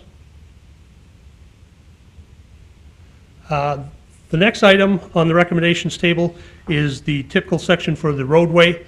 And really the differences here only take place near the intersections at the ends of the project, the intersection with Villard and also the intersection with the new Broadway connection that I'll discuss in a little bit. And what we've done, the first typical section contains 4 driving lanes and a left turn lane at the ends of the project. The second typical section introduces a 4-foot wide median at those left turn lanes. This was looked at for a couple of reasons. One, to limit access and control left turns near intersections to provide some increased safety, and also just to channelize traffic a little bit. In the discussions with city staff this afternoon, the recommendation of staff was to stick with typical section 1. They felt that the increased maintenance because of the median, increased complications of snow removal, those types of things, really detracted we're seen as disadvantages to adding the median, whereas because we're getting rid of a lot of access anyway, maybe those disadvantages weren't offset by any advantages by having the median. So they recommended typical section 1, not including a median. Moving on, item 6 in the recommendations table only applied to situations where typical section 2 were selected. So I'll just skip by that as it doesn't apply if we're looking at typical section 1. And the next item is the Broadway connections. Because we're spanning over the railroad and Broadway is in such close proximity to the railroad, it's not possible to get State Avenue back down quick enough to have an at-grade intersection with Broadway anymore. So we need to find a way to reconnect Broadway with State, and we're looking at 2 different options for that reconnection. The first one is to take Broadway traffic down 11th Avenue, existing 11th Avenue, and then continue on around a 25-mile-per-hour corner, and then head west and tie back in with State, just about 600 or 700 feet south of where Broadway currently intersects with State. And then the second option for connecting Broadway, I apologize for changing north on the 2 different slides there, but now north is up. The second Broadway connection alternative would be to go a little bit further west and then come south on an alignment that goes between the MDU facility and the Southwest Grain facility, and then turns to the west and connects with State a little bit further to the north. This alternative actually came out of the public input meeting. A resident or 2 had some concerns about the traffic going by the edge of a residential area there at the end of 11th Avenue, excuse me. So we were tasked with finding another alternative that didn't run adjacent to that residential area, and this is the alternative we came up with, alternative B2. Some of the advantages and disadvantages of B1 and B2. One big problem with B2 is that it creates an intersection right over rail spur crossing of Broadway, and also it ties into State further to the north, and therefore State Avenue is still quite a ways, several feet above its current grade. So it's going to require that there be several retaining walls and quite a bit of climbing along that east-west segment of the connection as it ties back into State. So those were 2 of the big disadvantages. The other one, MDU and Southwest Grain both felt that it was a bigger impact to them to cut through there versus coming around 11th Avenue and coming further to the south, as shown in B1. City staff recommended that B1 be carried forward in the, between these two alternatives. What kind of control system, if any, is there going to be from 11th Avenue on to the state intersection? Is that just controlled by stop signs? I don't think a traffic signal is warranted there where Broadway ties back into state. There would be stop signs, but I think the current traffic didn't warrant signals, but that could be reevaluated in the future and surely looked at again. But currently, I didn't think we saw that it warranted a signal. I think there will be some change there once the truck bypass gets completed, and we'll start running a lot of traffic to the south at that point. That could change a lot. Certainly. Yes, sir. Broadway still would continue underneath States Avenue there? Yep, that street would continue on, go under the State Avenue, and that road would continue to serve the park back there and the dike area. One other advantage of this is that the majority of that Broadway traffic will now turn left onto 11th Avenue and not have to contend with any rail traffic across that spur that it has to currently now when Southwest Grain is running trains in and out of there.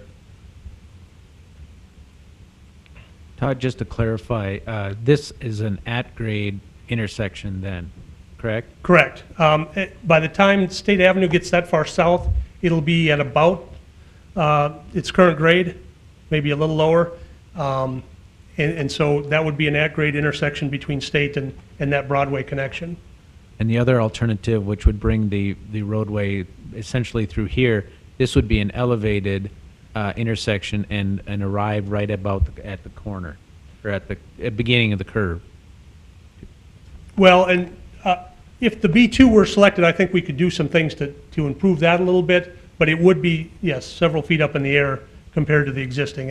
And that's why there's a need for the blue jagged lines there along the sides of the roadway represent where we think there would need to be retaining walls based on preliminary engineering. So that would be quite a bit higher than the existing ground kind of through there. Thank you. Yep. So as I said, staff recommended that the B1 alternative be carried forward for the Broadway access. And then the next options to look at concern the Palm Beach Road. Currently, Palm Beach Road tees into State Avenue about 200 feet south of Broadway. Because State Avenue is still going to be quite a ways up in the air at that point, a new connection needs to be established for Palm Beach Road, either to Broadway or to State. Alternative P1 is the far left, and that was an option that considered just extending Palm Beach Road to the north and tying back into Broadway at that location. P2 is an option that ties Palm Beach Road into State, and that would be right across from the B1 alternative, creating a four-way intersection there. And then P3 was a situation where we looked at providing both P1 and P2.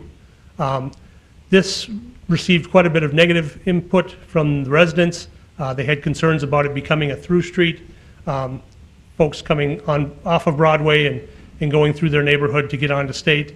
And also really P1 received some negative input as well. I think the residents back on that street would prefer to tie into State, so we got a lot of input in favor of P2, and the city staff also favored P2, so that was their recommendation for the Palm Beach Road access. The last set of options that we have concern the businesses at the northwest corner of the project. These are the businesses in the southwest quadrant of the Villard and State Avenue intersection. They include the Dickinson Ready Mix plant, the UPS distribution center, the Breakforth Bible Church, KXMA TV station, Mulligan's Catering, and Pizza Hut, and 2 other businesses that are now on the Pizza Hut lot, the liquor store and the Daily Perk coffee shop. And again, because State Avenue is heading upgrade to get over the railroad and to provide railroad clearances, a lot of the accesses to some of these businesses are no longer possible because of the grade change and the inability to get back down from the raised up grade. So we're looking at solutions to try to provide as much access back as we can. This first option concerns building a backage road. This option does not require any relocations, but it does require the acquisition of quite a bit of land from Dickinson Ready Mix. And what it would do is it would provide a backage road that would service the UPS distribution plant and the Bible Church from the backs of their property. And then also some frontage roads would be added along the south side of Villard that would service the TV station, the catering business, and the Pizza Hut, which would just kind of clean up the accesses at that corner and improve safety greatly, eliminating a lot of accesses and therefore hopefully reducing accidents at that corner. The frontage road is prevalent in 3 out of the 4 options that we're going to talk about that serves the Pizza Hut and those other properties along that south side of Villard. The next option is the one option that doesn't have a frontage road that serves those businesses, because in this option, those businesses would be relocated. This would be done to reestablish access for the UPS distribution center and the church without taking any property from Dickinson Ready Mix. So this option would involve 5 relocations. The next option involves 2 relocations. It involves relocating Mulligan's Catering and the UPS distribution center. The church is accessed by a road that goes through the existing area where Mulligan's Catering is, and the UPS center would not be able to be reestablished with an access.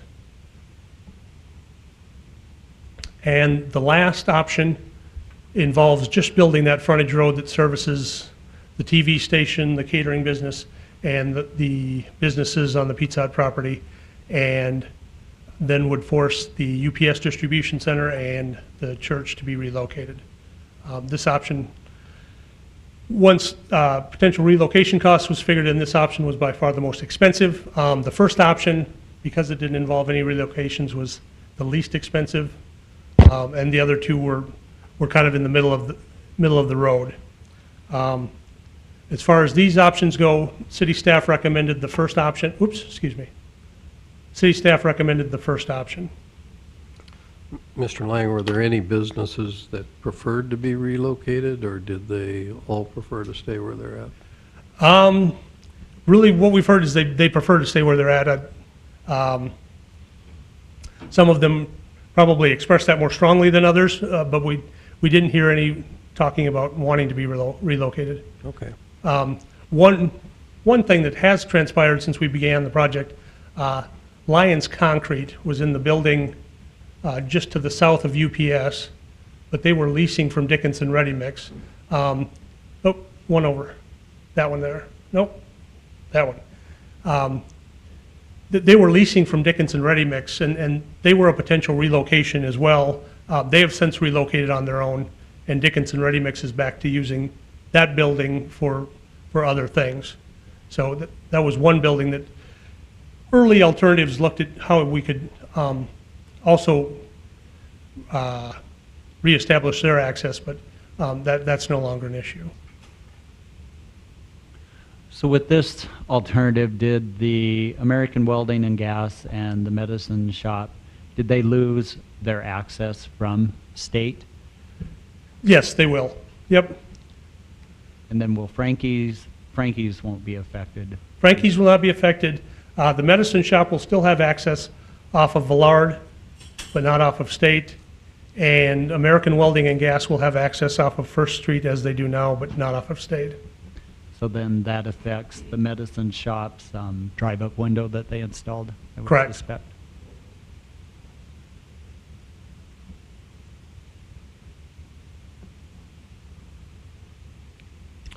Todd, aren't those accesses that were just reviewed the same in each of these options? Yes, the Yeah, it didn't matter which way. the east side of State, the medicine shop, American Welding and Gas are really affected all the same, No matter what. no matter what, yep. And option one was our fire chief and our police chief's first, that's their choice? They were involved in the staff meeting. Mr. President, Commissioner Dukart, we did meet with the engineer prior to this meeting, and city staff's recommendation collectively was for option one. Both Chief Sivak and Chief Dossinger were involved in making that decision. I think there's some concern with this, being it's a cul-de-sac in there, but from all appearances, the turning radius appears appropriate for getting fire vehicles in and out. So I think this would probably be the recommendation of city staff. Okay, that was my concern. Yeah, that was discussed some this afternoon, and because of the size of the vehicles that UPS has coming in there, lane widths and turning radiuses that were used for that backage road should accommodate large trucks and fire trucks.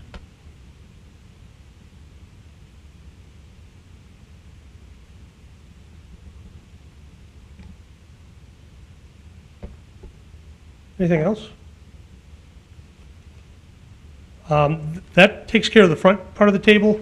Just real briefly and quickly, the back part of the table, the back of your sheet, has to do with pavement materials, and this was requested that the DOT requested that these decisions also be included. But really, across the board, I think we discussed putting back what's existing and what's appropriate as far as where heavy trucks are going to be where heavy trucks are going to be seen and where they're not.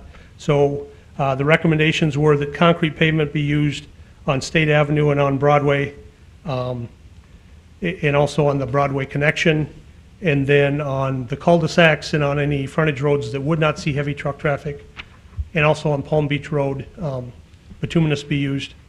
And then if the backage road is used, that would also be concrete pavement just because of the large volume of heavy trucks.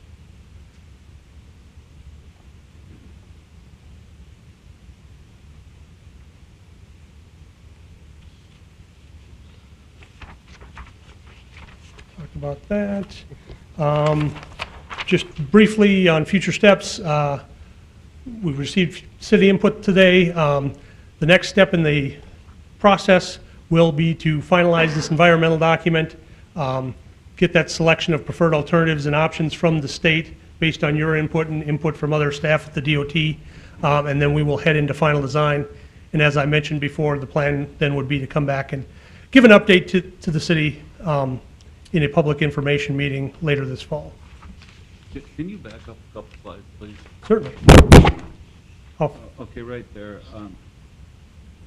Give us an idea of what the 3D would look like, you know, underneath the yellow part going south. Is that going to be open or filled, or you start climbing? Or? Yellow represents roadway. When it turns to orange, that's where the bridge starts. Okay. So as you leave Villard going south, the first 200 feet or so has been left fairly level to provide a landing area for traffic coming into that light in that intersection. But then it'll begin to climb pretty quickly at a 4% grade. And then by the time you reach the bridge, you'll be about 30 feet up in the air because we need to provide 23 feet of clearance over the train tracks. So through the whole section of bridge, you'll be about 25 to 30 feet up in the air. And then as soon as the bridge, I'll go back a couple here. So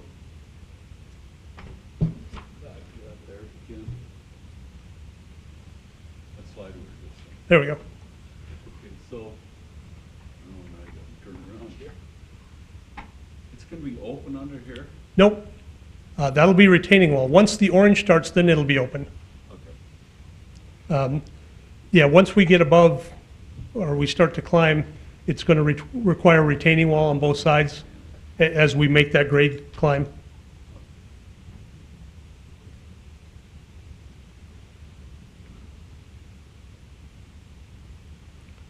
Any other questions?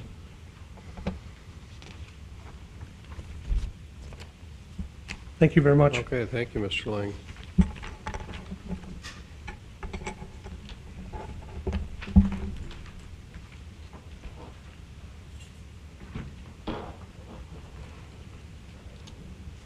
Well, I think the way I would start with this is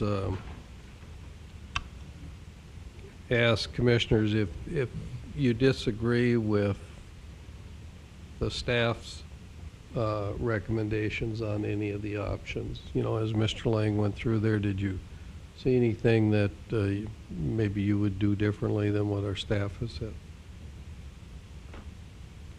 I Mr. would, President, with the way that it was presented and staff's recommendation, I would concur with what the staff recommended as the way it was presented. I think it's a well-thought plan, too, because how we get the emergency vehicles in and out of there is important, as well as people with the flow, the traffic flow, and it's going to be noisy. Okay. Thank you. Ms. Stuckert, Mr. Altman, any comments? You know, I think when you look at the staff that was involved and where they came to the meeting today, there's been much public input building up to the decisions. And I think they looked at each of the alternatives, and you try to minimize the losers and you try to maximize the greater good for the entire community. And when you boil it down to the final plan and you consider that the fire chief, the chief of police, and city staff have all been involved, I think they have boiled it down to the best case scenario for everyone involved. Thank you, Mr. Altman.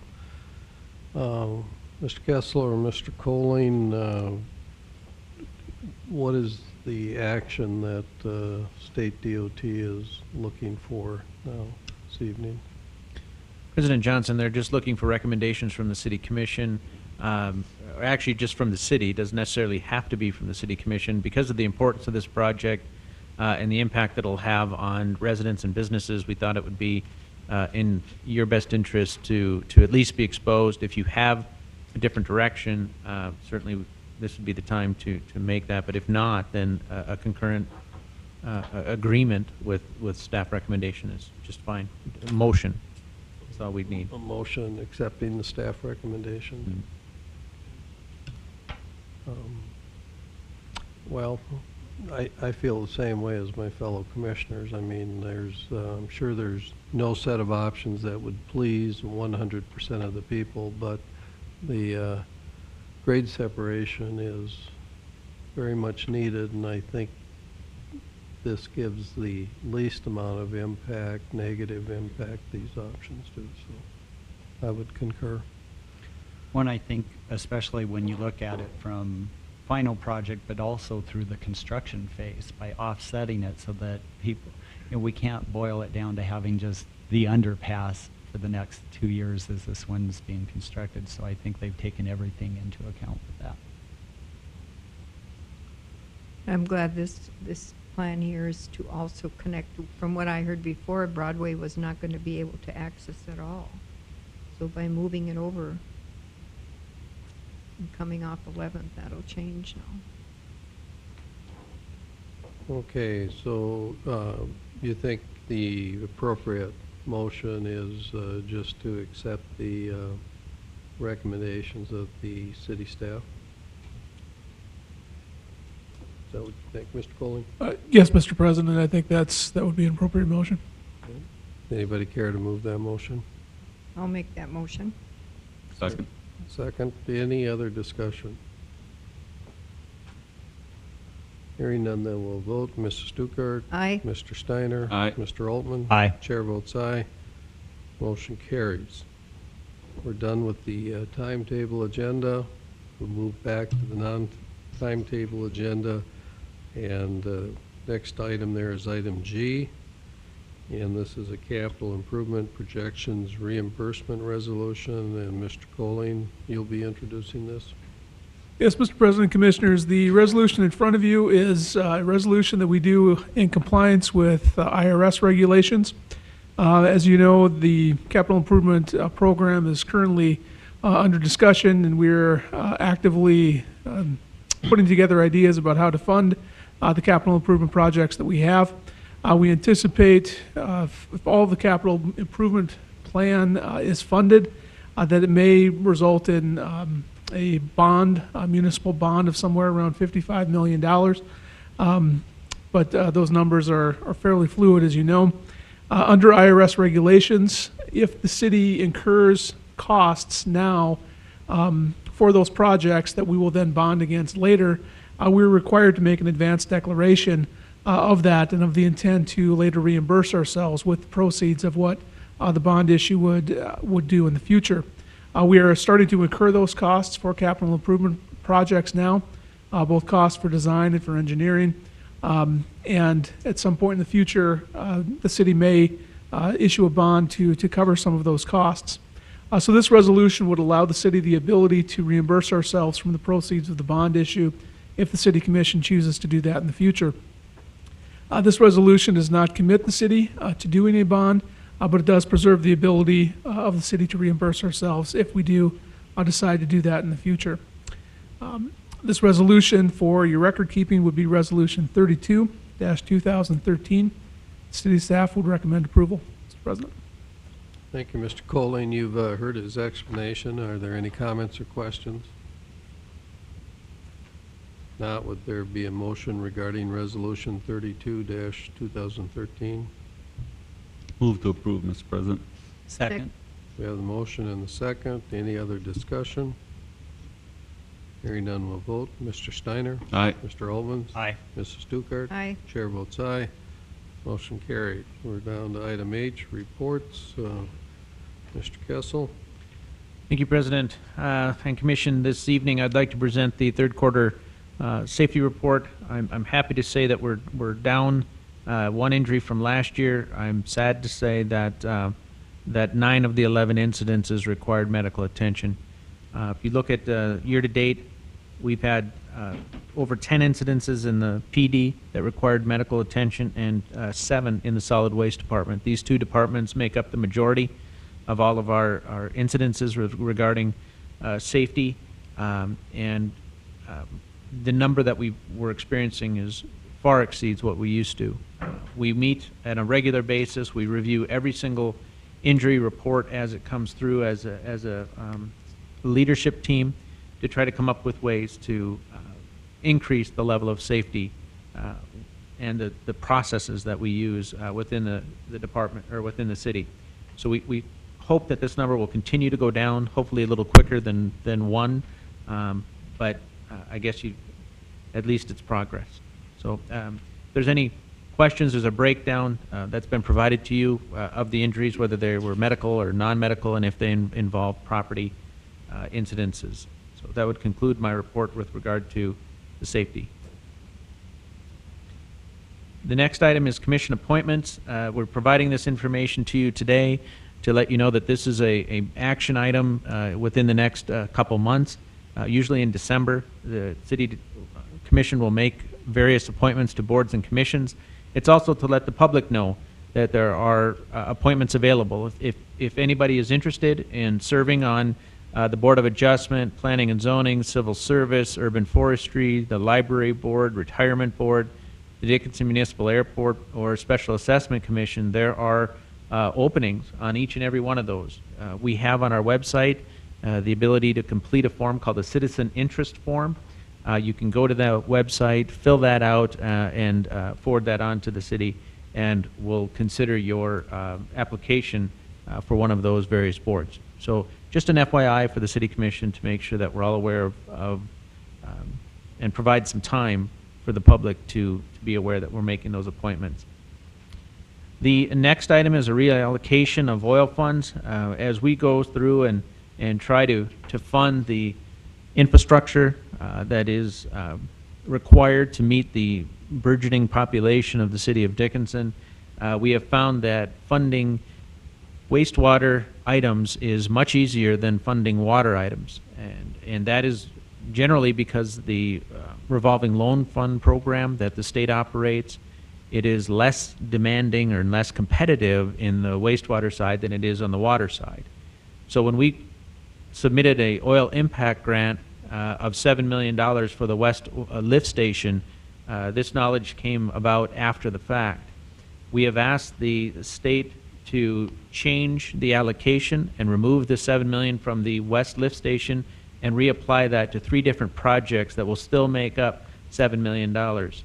Those projects would include the West Side million-gallon storage facility, the 24-inch West Side dedicated water main, and the West Side 18-inch water main tie. Those projects exceed in value $7 million, but we would apply the $7 million to the variety of those 3. They have accepted those recommendations, and which means that we can apply the West Lift Station dollars to the revolving loan fund. So it's a 2.5% loan and is much easier, as I said, to obtain. I forget the number that Mrs. Johnson presented. I know it was nearly, I think, between 65 and $70 million that she anticipates that we'd borrow from the state revolving fund.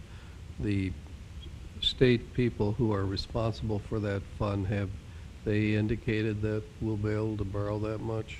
Do we know? President Johnson, they have. We've talked to them on several occasions, and they've encouraged us to, of course, compile that list and get it to them as soon as possible. But they have indicated that those funds should be available. And those funds are still 2.5%, 20-year term? Correct. Good. Yeah, I would encourage us to do that. The next item is the CMAR. This is a construction manager at risk. We went to advertise for the Public Safety Center for a CMAR. The construction manager at risk means that whoever is selected will provide a cost to construct the Public Safety Center, and they're responsible then for constructing that building at that cost. It's more of a known quantity than simply going out to bid. Our environment right now is one that's difficult to obtain certain subcontractors, such as electrical or mechanical subcontractors, and it's not uncommon to not get a bid in that variety. Most of the CMAR companies that we interviewed, and there were 6 applicants, we interviewed 5 of them, had the ability to self-perform, meaning if they didn't get a bid in a certain bid category, that they could provide that service on their own. So amongst the selections, and it was a very difficult process because there were some very, very good companies involved, many of which we've worked with in the past. The recommendation of the committee is to hire J.E. Dunn for the Public Safety Center. And for the public's benefit, who represented the city, who was on the committee? On the committee was Police Chief Dossinger, Fire Chief Sivak, Commissioner Steiner, and myself. Commissioner Dukart was unable to attend, although she strongly desired to be there. Did we have local contractors that came forward on that? Yes, we did. We did have a couple local submissions, depending on how you define what local is anymore, but Two's Construction was local. You know, Ainsworth Benning was the firm that renovated the lower level of this building. Wenk, they purchased a firm called Bossert, and they were able to put in a bid. Wenk is doing all of our work at the landfill, our engineering work at the landfill. So there were several. Comstock was another, and they did did the new grade school, Prairie Rose Elementary. They did not interview either. They did not interview. They submitted materials but did not interview. They, at the last minute, couldn't make the interview process. So, What is done? He's working on something else here right now. J.E. Dunn, they're currently working on the hospital. And then Mortensen was the other, and they're, of course, working on the clinic and on the addition to the community center. And they've also built the community center along with the BAC, if I'm not mistaken, as well. So the requirement is that they had to have people in place to take, if they couldn't get another contractor, they had to make sure that there was someone to do plumbing, electrical. Yeah, it's with the CMAR project, it's their responsibility to construct the building at a certain cost. And the majority of those companies that I mentioned had the ability to self-perform. One of them did not, but the others all did. And so if they did not get a bid package, they could rebid, they could negotiate, they could do what it takes to make sure that the work is done. But it's incumbent upon them to make sure that the building comes in for the price that they've quoted. It's just a different delivery method of constructing a building. Like when we did the community center, that was a construction management job. Wasn't construction management at risk, but the owner is essentially taking all the price risk. I mean, and the construction manager model works very well in an environment where there are more contractors, more builders than there are projects. It doesn't work as well when you have an environment where the market is very strong. And as Mr. Kessel said earlier, you don't always get competitive bids in for your bid packages. The construction manager now will be at risk in that sense. That I believe, I might be wrong on this, but I believe there would be a price negotiated up front for the building, and they're at risk now. If they can't get competitive bids, the owner isn't at risk, it's the construction management firm. Might be oversimplified, but it's a different way of building a building. The conventional way that's been done in our city for many years prior to the building of the community center and the BAC would be a general contract bid. And under those scenarios, that's where we keep getting the order changes and keep getting the news at the commission, here's how much more it's going to cost. We didn't anticipate this. Here's how much more you need for your budget. This way, we kind of lock in. Yeah, you don't know what your building's going to cost till bid day. Right. You know, you're assuming that your architect's estimates are you know, spot on, and that's not normally what architects are best at. And, right. And we did pick Schutz Foss, right? Yeah, Schutz Foss and Shepherd Roth are the two architectural team that is working on the design of the building. The CMAR will provide us with a firm price on the bid at a certain point in the design process, so that we'll know what our maximum price will be. If it comes in under that, most often that those dollars then are retained by the city.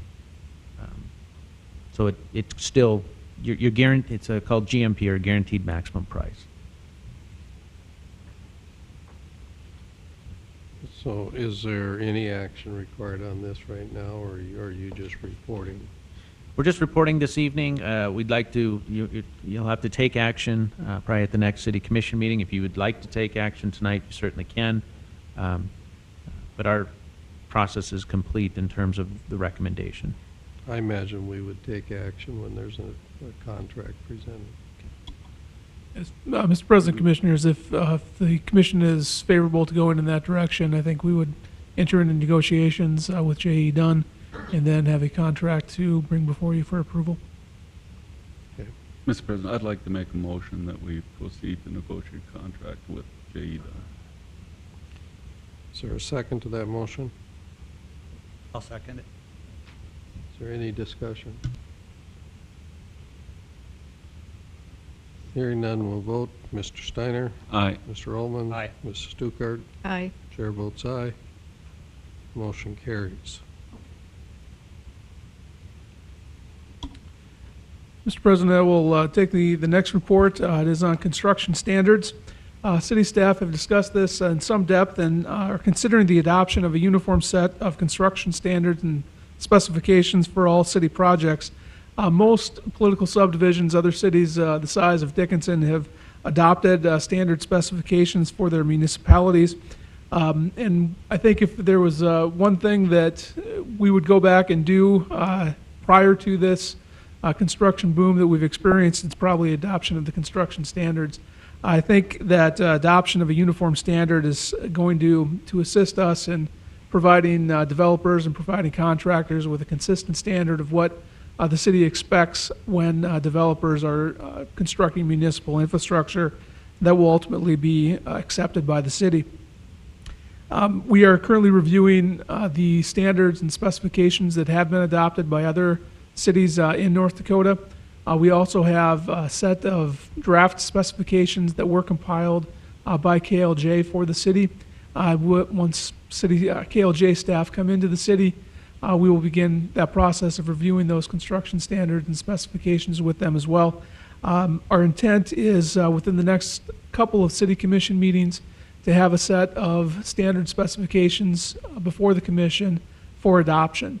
For your reference, the standard specifications that say the city of Bismarck has adopted is about a 400-page document. It contains all the information that a developer would need to know as far as what sort of street to build, what sort of fire hydrants to install, all those sorts of things that developers require in order to put municipal infrastructure in. So we will be making recommendations to you within the next couple of city commission meetings on that matter. Okay. Are there any questions or comments regarding that? All right, we'll let you continue. Mr. President, the next report is mine as well. Wanted to notify you that city staff are considering a couple of changes to our Human Resources Manual. As you know, the Human Resources Manual is enacted into code, so these would be ordinances that we would bring before you for your consideration. There are basically 5 changes that we were looking at. The city does have a Human Resources Committee that has taken a look through the entire code, and we anticipate bringing a more full-scale revision to you in the future.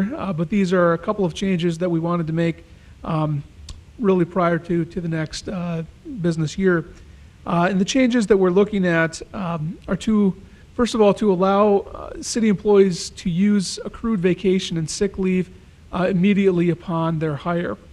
Current code has a 6-month waiting period before city staff may use accrued vacation leave, and we found that to be somewhat of a hindrance and a difficulty for city employees when they're coming from another job where they may have accrued vacation time to then have to wait for a 6-month period before they're able to use vacation time or accrued leave that they have as a city employee.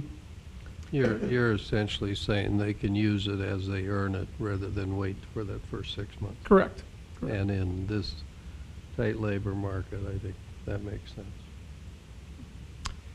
The next change that we're looking at is currently under code. The city does pay for a daily overtime charge. If an employee is scheduled for an 8-hour shift and works over 8 hours, the employee gets overtime for the time worked in excess of their regular schedule. That is not required by federal law.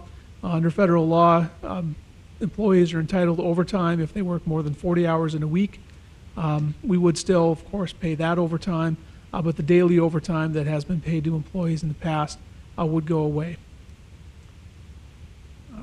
Along with that, the other changes we're looking at, there are some changes to the FMLA, or the Family Medical Leave Act. Some of our policies are a little bit outdated based upon changes that have been made at the federal level. We intend to bring that up to date. We also are looking at the elimination of comp time, compensatory time for city employees. Typically, that has been used in the past when employees have not accrued vacation time or sick leave. that they have chosen to take comp time instead so that they don't have the waiting period. With the elimination of a 6-month waiting period, we believe that the use of compensatory time or comp time is no longer necessary and would allow for us to manage schedules a little bit better if we would eliminate that comp time element. And comp time really is, our practice has been if someone worked overtime rather than be paid for overtime, they could take it as comp time. Correct. Correct. President Johnson, they take every year they're offered the option to either use overtime or use comp time. They do that as part of the benefit process. So once a year they choose which of the two they're going to use for that year, and then they can change it up every single year. And what you're proposing is we just eliminate that choice and they're just paid overtime as they earn overtime and there is no more comp time. That's correct.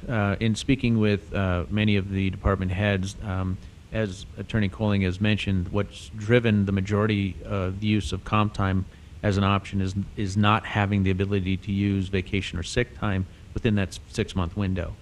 If we change that so that they can use vacation and sick time as they earn it, then therefore you don't have the need to use comp time in that window. Well, I would certainly support that change. And the final change I'll mention, Mr. President, Commissioners, is a change to our shift differential pay. Under current code, employees who work essentially an overnight shift from 6 p.m. to 6 a.m. are entitled to an extra hour in their regular wage. And I believe the intent of this, as it was originally adopted, was to provide for payment for those departments who are working essentially 24/7, 365 days a year, such as the police department, that is required to staff their departments on a continual basis. Because of the way our city is being structured and some of the demands on staff time, we do have some employees who are now beginning work prior to 6 a.m. on a regularly scheduled shift. Some of our solid waste collection individuals will go out on routes prior to 6 a.m. just to avoid traffic in town. But I don't believe it was the intent ever to provide shift differential pay for that sort of work. So we want to make some clarification to that, that it's only for those public safety departments that are being staffed 24 hours a day. That would conclude my report. Well, I think all your changes make sense. So.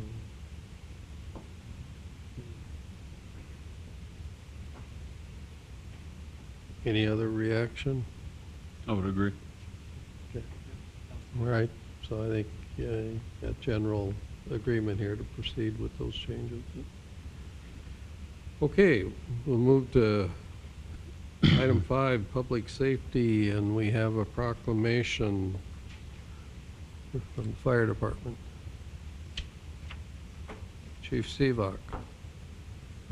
President Johnson, Commissioners, tonight we want to bring forward a proclamation recognizing and endorsing National Fire Prevention Week, October 6th through the 12th. This year's theme is Prevent Kitchen Fires. Nationally, it's recognized that kitchen fires are the primary cause of home fires. And in the city of Dickinson, I can say that in the increase in calls that we've been seeing in fire situations, and thankfully in potential fire situations that don't escalate, we are recognizing and noticing that it is a lot of cooking and a lot of kitchen-based incidents. So it's very appropriate this year for the National Fire Protection Association to recognize this and to bring this forward. And we do have a proclamation that, Mayor, if you'd like, I can read it, or if you'd like to read it, I will sure bow out and let you do that. Oh, if you volunteered, you go ahead and read it and I'll sign it. Okay. The proclamation states this: whereas the city is committed to ensuring the safety and security of all those living in and visiting Dickinson and the surrounding area, and whereas fire is a serious public safety concern both locally and nationally, and homes are the locations where people are at greatest risk from fire, and whereas cooking is the leading cause of home fires in the United States, and whereas 2 of every 5 home fires start in the kitchen, and whereas city residents should stay in the kitchen when frying food on the stovetop, keep a 3-foot child-free zone around cooking areas, and keep anything that can catch fire away from stovetops, And whereas residents who have planned and practiced a home fire escape plan are more prepared and will therefore be more likely to survive a fire, and whereas working smoke alarms cut the risk of dying in reported home fires in half, and whereas Dickinson residents are responsive to public education measures and are able to take personal steps to increase their safety from fire, especially in their homes, whereas the 2013 Fire Prevention Week theme, Prevent Kitchen Fires, effectively serves to remind us to stay alert and to use caution when cooking to reduce the risk of kitchen fires. Therefore, I, Dennis Johnson, Mayor of the City of Dickinson, do hereby proclaim October 6 through 12, 2013 as Fire Prevention Week throughout the city, and urge all the people of Dickinson and the surrounding area to check their kitchens for fire hazards and use safe cooking practices during Fire Prevention Week 2013, and support the many public safety activities and efforts of Dickinson's Fire and Emergency Services. Well, thank you, Chief Seebach, and unless my fellow commissioners object, I will certainly make that declaration and sign the proclamation. Thank you, Mayor. In closing, and one more thing I'd like to say to the citizens of Dickinson, the Fire Prevention Bureau would like to remind all residents that as fall progresses into winter and vegetation dries, weed growth and areas of excessive weed growth pose potential fire hazards. Now is the time to eliminate excessive weed growth and garbage that may have grown and accumulated before winter.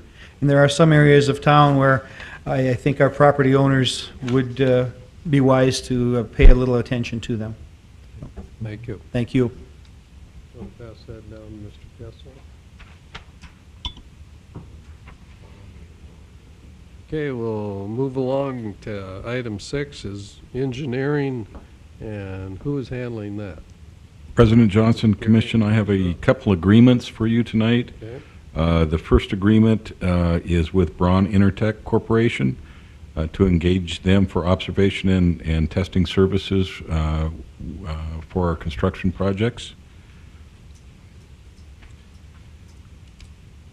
There was it was agreed upon with them to engage them in services at a reasonable price, and so that's for the board tonight to approve. So they'll be like inspecting whenever concrete's put down or pavement, that it meets city standards and Correct. They'll be the city's testing testing. Yeah. firm. Okay. All right. Any other questions or comments? There is an engineering services agreement on your packet. Mr. Colling, anything you'd want to say about it? Mr. President, over the past several months, we've developed more or less a standard engineering agreement that we have used with several of the engineering firms that are working with the city currently. This is essentially identical to that form, and city staff would recommend approval. Okay. Thank you, Mr. Colling. Any comments or questions by commissioners? If not, would there be a motion regarding this item? Move to approve, Mr. President. Second. We have the motion to approve and the second. Any discussion? Hearing none, we'll vote. Mr. Steiner? Aye. Mrs. Stuckert? Aye. Mr. Altman? Aye. Chair votes aye. Motion carried. The second agreement for your consideration is the cost participation for construction and maintenance with the North Dakota Department of Transportation. This is a standard cost participation for an urban project, federal aid project. I believe all urban projects are at 80/20, and this is the standard agreement with the NDOT. And is this the agreement to extend 10th Avenue West? Yes, it is for the 10th Avenue West. Extension. I should probably tell you what project it's for. Well, that's okay. And then I thought I read in here, even though it's an 80/20, it has a maximum not to exceed, I think, roughly $1.7 million. Correct. Does anybody recall what the current engineer's estimate to do this entire project? I guess what I'm wondering is, does the $1.7 million cover the 20%? Mr. President, if I recall the engineer's estimate, it's going to be about a 50-50 match. So, I believe it's about 2.9 million estimate for the project. But of course, it hasn't been out for bid or anything, or final design yet. Correct, and then the right-of-way acquisition costs are all borne by the city as well. okay, And that's not part of the 80-20 match. okay, so, but it does look like the 80%, or the $1.7 million.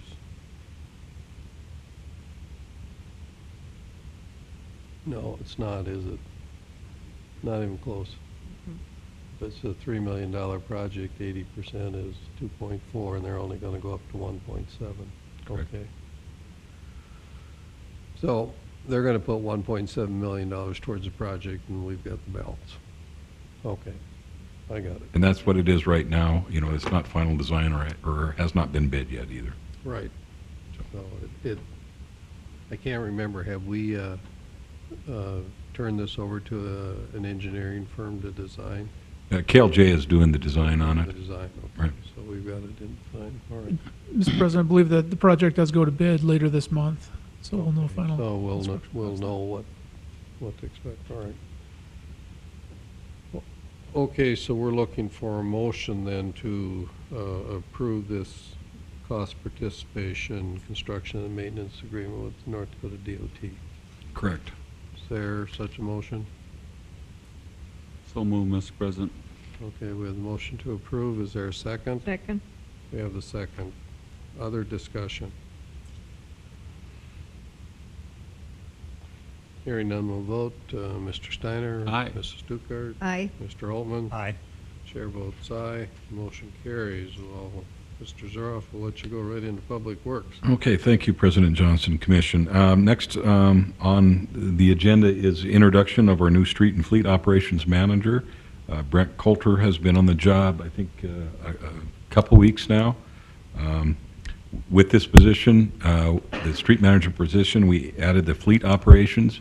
When we're moving into a new public works facility with the mechanic bays and the ability to work on more of the vehicles, we included the fleet manager position for this. As the city grows, we need to have that also in our part of our department. So at this time, I'd like to introduce Brent Coulter. Welcome. Thank you. Well, Mr. Zaroff didn't tell us much about yourself. Maybe you could do that. Brent, could you tell something about yourself? I have about 22 years of experience within the construction industry. Last 10 have been in executive management. The majority of that time has been spent in the private contracting sector. I just recently came from the North Dakota Department of Transportation. I worked for them for 2 years. I was the Belfield section supervisor. Before that, I worked for a private contractor, overseas work. A lot of in and out of town. I have 3 children, been married for 20 years. Wife said, enough of the travel. Time to find a place to set down roots. I was here for about a year before I moved my wife and daughter out here. My son stayed in Idaho, and they like it here. I like it here, and I like being involved in my community. My daughter goes to one of the local high schools. She's a freshman this year. My wife found a job here, no problem. And I like it. I like challenging environments, and this is definitely one of them. I think we'd all agree it's a challenging environment. Yeah. One of the things, Brent, you might want to touch on is, as snow approaches, we're looking at some different alternatives for snow removal. We're looking at getting more employees maybe on shifts or as a snow operator pool to try to use all the city employees as much as possible, along with our other divisions in solid waste and wastewater. We're trying to get that ready, and hopefully we can do a good job of snow removal this year. We are going to try to become more efficient in the use of the equipment that we have here at the city, especially the manpower. none of it is very easy when you compete with private contractors, but what we do offer is a much better package. Operators are out there. They're just a little more difficult to find, so that'll take some time, but there are other departments here. I have talked to other managers that have operators that are willing to come in and help with the manpower issues. We're also looking at different materials and different ways of using those materials in order to become more efficient. And basically, we want to provide a better service and keep our client happy or make them happier. Well, we all know snow removal can be a challenge in the city, especially as busy as the city is now. You have a lot more vehicles parked on the streets, using the streets, and so there's lots of challenges there. Well, any comments or questions here? Brent, you and your staff did a great job getting rid of this last snow on the streets. It was gone within 24 hours. We dodged a bullet with that. I can't say that the other surrounding communities south of us were lucky in that regard. The challenge is still coming, trust me. Well, Definitely. Welcome to the city. We're pleased to hear that you and your family like it here and have acclimated to the community. So it's good Thank to you. know. Thank you.